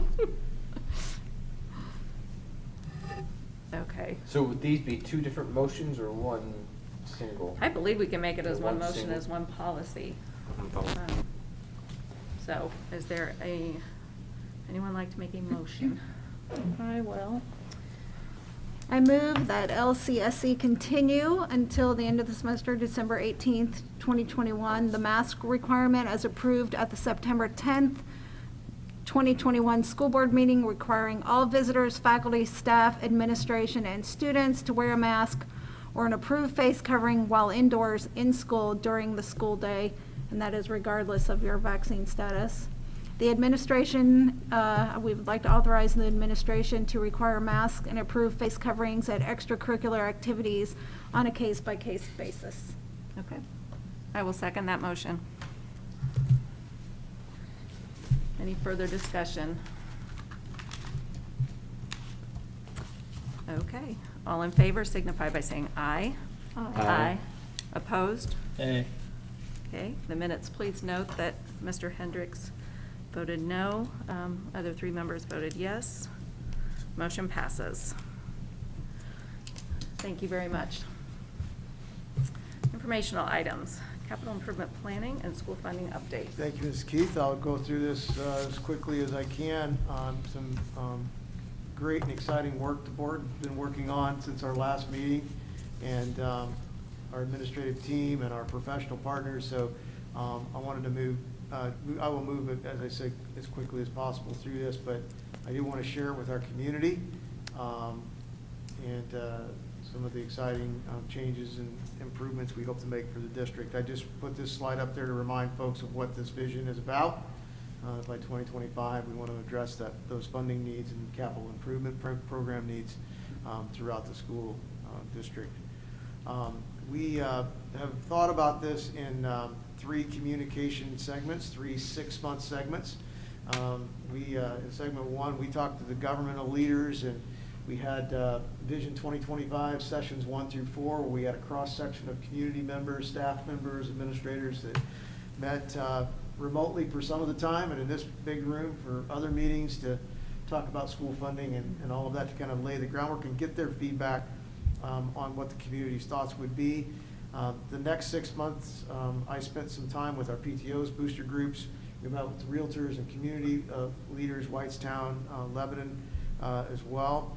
And then the next segment, if the board decides to move forward, there's another segment coming, which is the December through May conversation, which once we get some solid footing on what these projects will entail, then we take it out to all of the service organizations and churches and in-home coffees and whatever we need to do to get the information out to our community. So we have, we're wrapping up segment 2, and We may have a segment 3, 6-month segment on the horizon. So just to share the conclusions we've had, we know we need to, through our demographic studies and work with our professional partners, increase our student capacity K-5.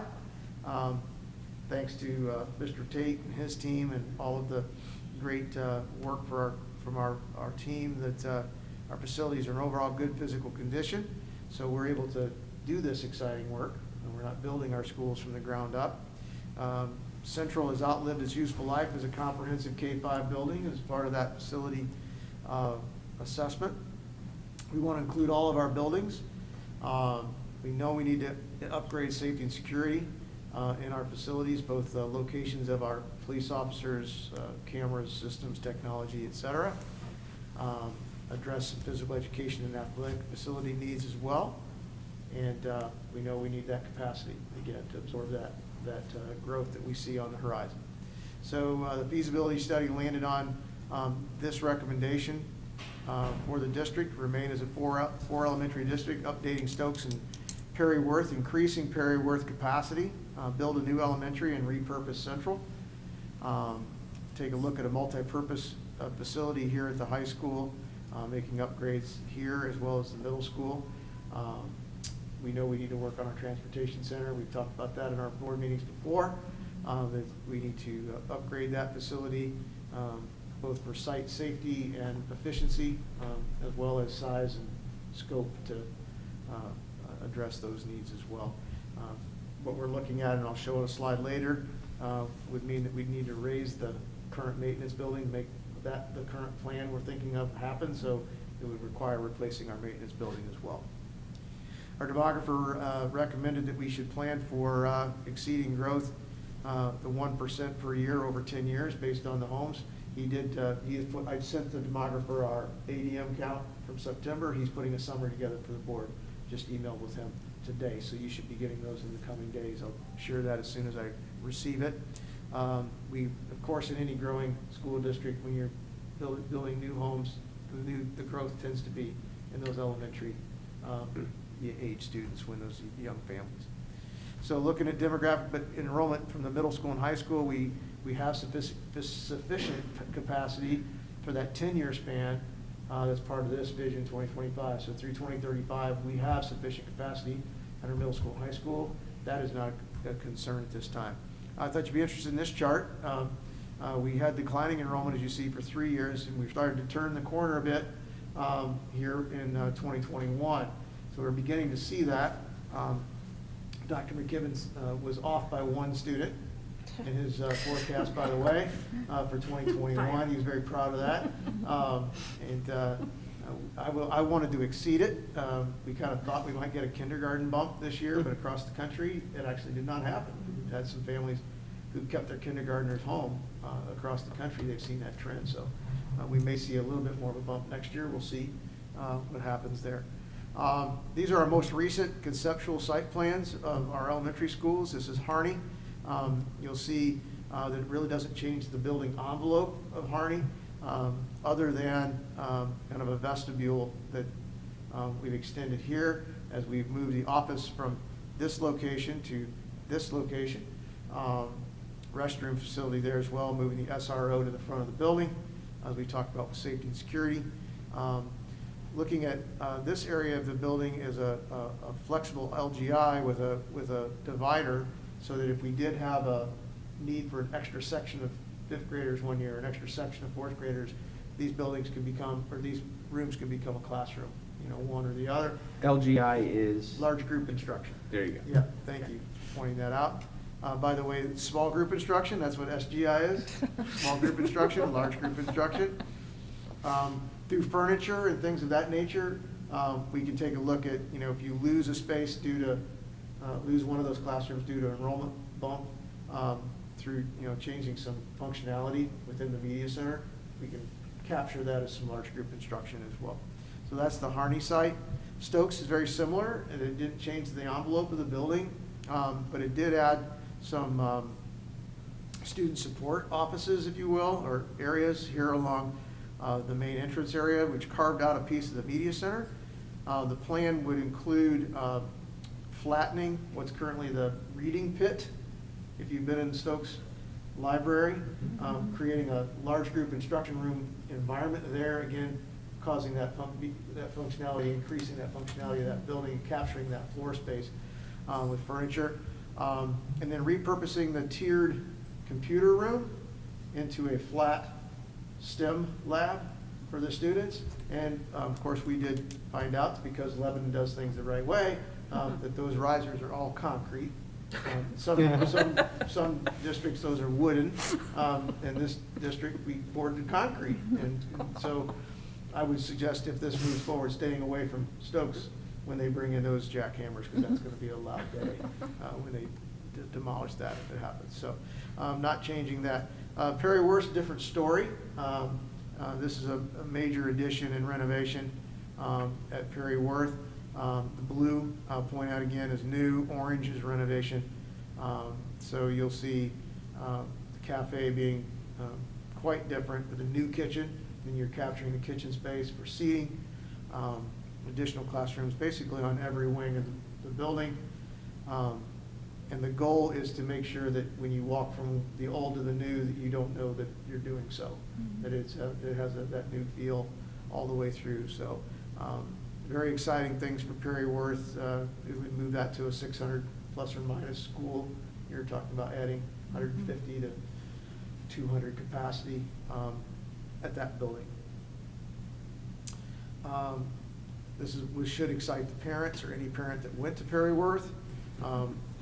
Reconfiguring the parent drop-off loop, being able to queue cars into this new queue line and parking lot so that we can get cars safely off the roads surrounding Perry Worth. Also, the addition you'll see as a security drive loop, which will allow emergency vehicles to be able to access the building. We can gate these two areas at the top so that we don't have people creating a go-kart track or something around there in the middle of the night. Mr. Hendricks, you won't get called down. It won't be the city of Lebanon. This is the city of Lebanon, so you might get that call. Elementary school, the new building would be a 750 student capacity. So you might be wondering why Perry Worth's expanding to 600. You could have a 750 student capacity replacing about a 380 student capacity at Central. We need to be transparent about the fact that we need to take a look at attendance boundaries in a growing district. So we're talking about rebalancing those enrollments.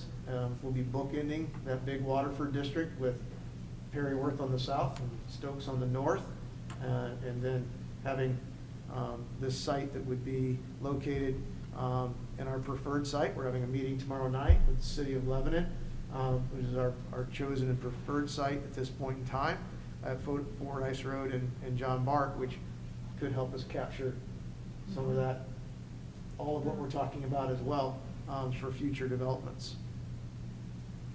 So bottom line is we would be increasing our capacity by roughly a little under 600 students. So staying with 4 buildings would still allow us to add the capacity of a 5th elementary, but really reconfiguring and remodeling our buildings into beautiful elementaries for all of our students.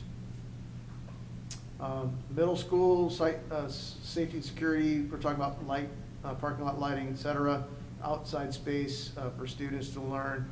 The bulk of the work would be repurposing spaces within the middle school, getting more out of the media center area than we're getting, small group instruction, testing area, special education support, things of that nature. We'd like to finally take that old PACS lab and turn it into a STEM lab so we can grow our robotics programs and our STEM programs for our students. So you'll just see those types of things, taking out some partition walls and putting in soundproof walls. You've all walked through those buildings. You know what I'm talking about, the needs in those areas. So I don't think there's anything here that would stick out. People say, why are you doing that? Why are you adding charging areas for iPads? Well, we need to charge our iPads. There's a lot of just good upgrades in the middle school plan. Similar at the high school, outdoor surveillance technology, safety and security of the outdoor facilities. Really this reads a lot like the middle school, taking a look at old computer labs, and now that we have students with their laptops that we can reconfigure those spaces to make them more large group instruction, project areas, STEM areas, things like that. So you'll see that. Also helping with placement of our SRO here at this building, and also student services such as mental health supports, and getting that more entwined with our counseling services in a geographic location. This would be the look of a potential multi-purpose facility attached to the high school. You can see it's near our 2 gymnasiums. This particular rendering shows 3 courts with a walking, running track, and moving our outdoor locker rooms to that space as well, which is needed. There's just kind of a early thought in our transportation. I mentioned it before, where the bus drivers would come to park their personal vehicles is right where our current maintenance building is. So it would require demolishing that building and then constructing a new one at a site we would choose on our properties. You can just see the traffic flow so much more safe for our drivers, one way in, one way out. Fueling areas, it's the way a lot should look. So a much needed upgrade for our transportation. So what we did, we talked about our priorities as well throughout all these meetings. Safety and security is going to be first. Equality and improvements of our elementary programming, middle school, high school. We know the transportation and maintenance center needs to be done. I may need to move that one to I may need to put all number 3s next to those 3 in the middle, because they really are kind of all need to be done, and they're all going to be about the same place in the project plan. So, and then if we have room, we can take a look at that multi-purpose facility as well for the community. So, I guess I had some stuff underneath there, probably what I just said. Some folks have asked some questions about what a operating referendum might look like. We touched on it briefly at our last school board meeting. So this would be the last list of high priorities. We have to replace the loss of the city funding, as we've discussed, for our school police department. So safety and security, number 1. Wages, salaries, benefits for both certified and classified remain competitive. Be able to continue to retain our teachers. Find the best, recruit the best, and keep the best, what you want to do. You want to be in that game. So we have grant funded positions such as our graduation coach, and behavioral sports and STEM certified folks, as we mentioned before, to extend that program. I just wanted to remind people, we had cross country there, but I don't know if we had Keith in that picture. She's not, sorry. You got a Parks in that picture, though. You do. Yeah. In the middle. Picture, so here we go. I'm kind of hungry. There's also pizza, I noticed. Yeah. I put this slide in just to remind our community that public schools do not receive any state funding for buildings, renovations, or operations. No, that it goes to the education fund from the state, but we do not receive money for buildings, renovations, or operations from the state. It's all locally funded. Some of the voucher impacts from some researchers that do great work. This is kind of the impact that if these dollars would have been distributed among public schools rather than in the voucher fund, and then put into the formula evenly for all public school districts, this is what the difference would have meant for Lebanon Community Schools. That's a significant chunk of dollars, right? We just did as much as we could, and we're happy to do it for our teachers. But if you go back to the contract that Mr. Tate read into the minutes tonight, that's more than a year's worth of salaries, wages, and benefits for certified in 1 year that we would have lost over that time. Our best estimate right now is based on this, as well as some formula changes, which actually started driving less dollars to school districts with higher poverty. That has since started to turn the corner, but it had an impact over a period of time that from 2015. That's an estimate of what could have been slated for Lebanon schools over that period of time. And that is an even more significant piece. Our history, just wanted to share that with the community as well. Going all the way back to 2012, we have stayed in this range of tax rates, whether it be just outside of $1 to just under $1. And how that compares, and then you'll see, because our referendum is expiring in 2023, the room that we would have to maintain that rate, to make these projects happen, you can just see that visually, that we have that room and where our community is already,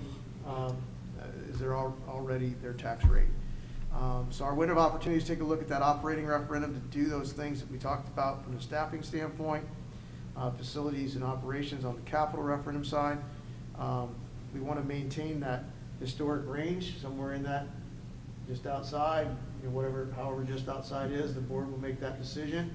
The advantage we have in that is that we continue to believe that we will continue to have increased assessed valuation. So even if you decide to go a little farther outside, there's some room there as that assessed valuation goes up that it will suppress that overall rate in time. So we know that it maintains property values because great schools means great communities, and great communities means better property values. So we want to be part of that in our community.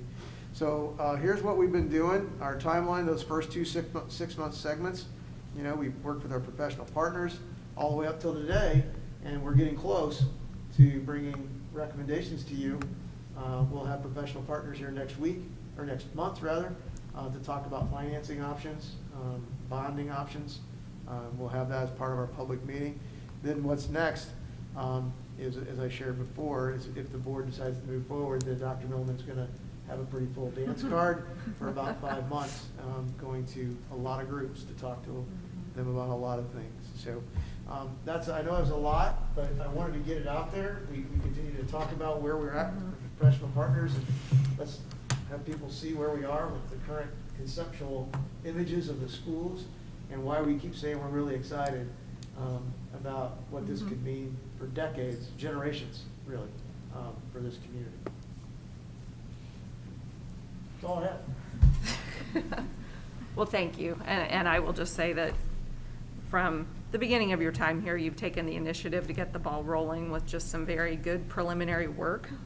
But as far as, mentioned a demographer, mentioned just some of these, laying the groundwork to build up to this. It's not just running out and throwing a dart somewhere and saying, that school looks like it could use a little something. This has been done properly from the bottom up and built on till we now have these pretty close to recommendations. Pretty close. Of what could be good for us moving forward. And that's true for the operating referendum list.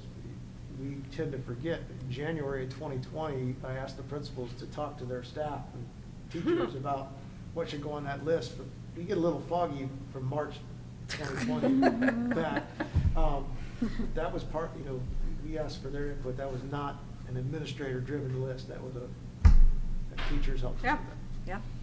It's been a team effort.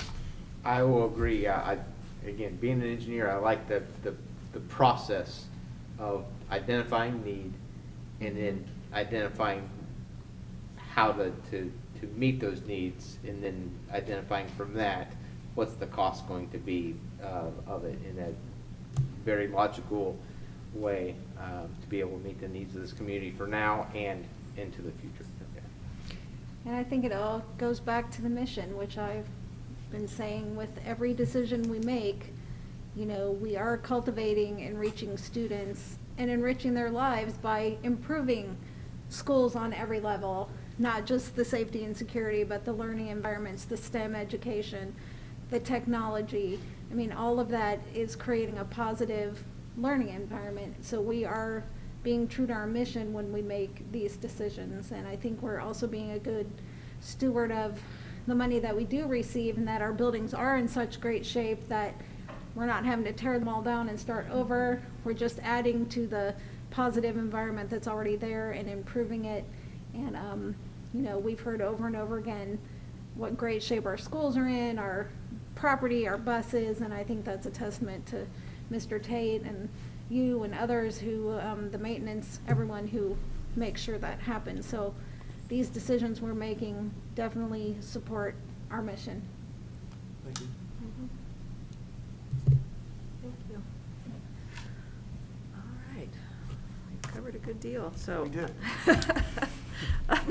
You've been busy, huh? We have been I've been busy. We have been busy. Upcoming board meetings and events, November 9th, we do have a special session here at 7. That is to ratify the contract that was presented this evening and some other small business happening. November 16th, just put my glasses on, make sure I'm reading it right. Regular meeting here in this room at 7. Anything else? Anyone needs to? We will be working on a solid date for the board for another work session. It may be maybe early December, where we now have a bit of a window, because we have an early Okay. board meeting, so. Okay. Melanie and I will work on that. Okay, all right. Thank you very much, everyone. Thank We you. are adjourned.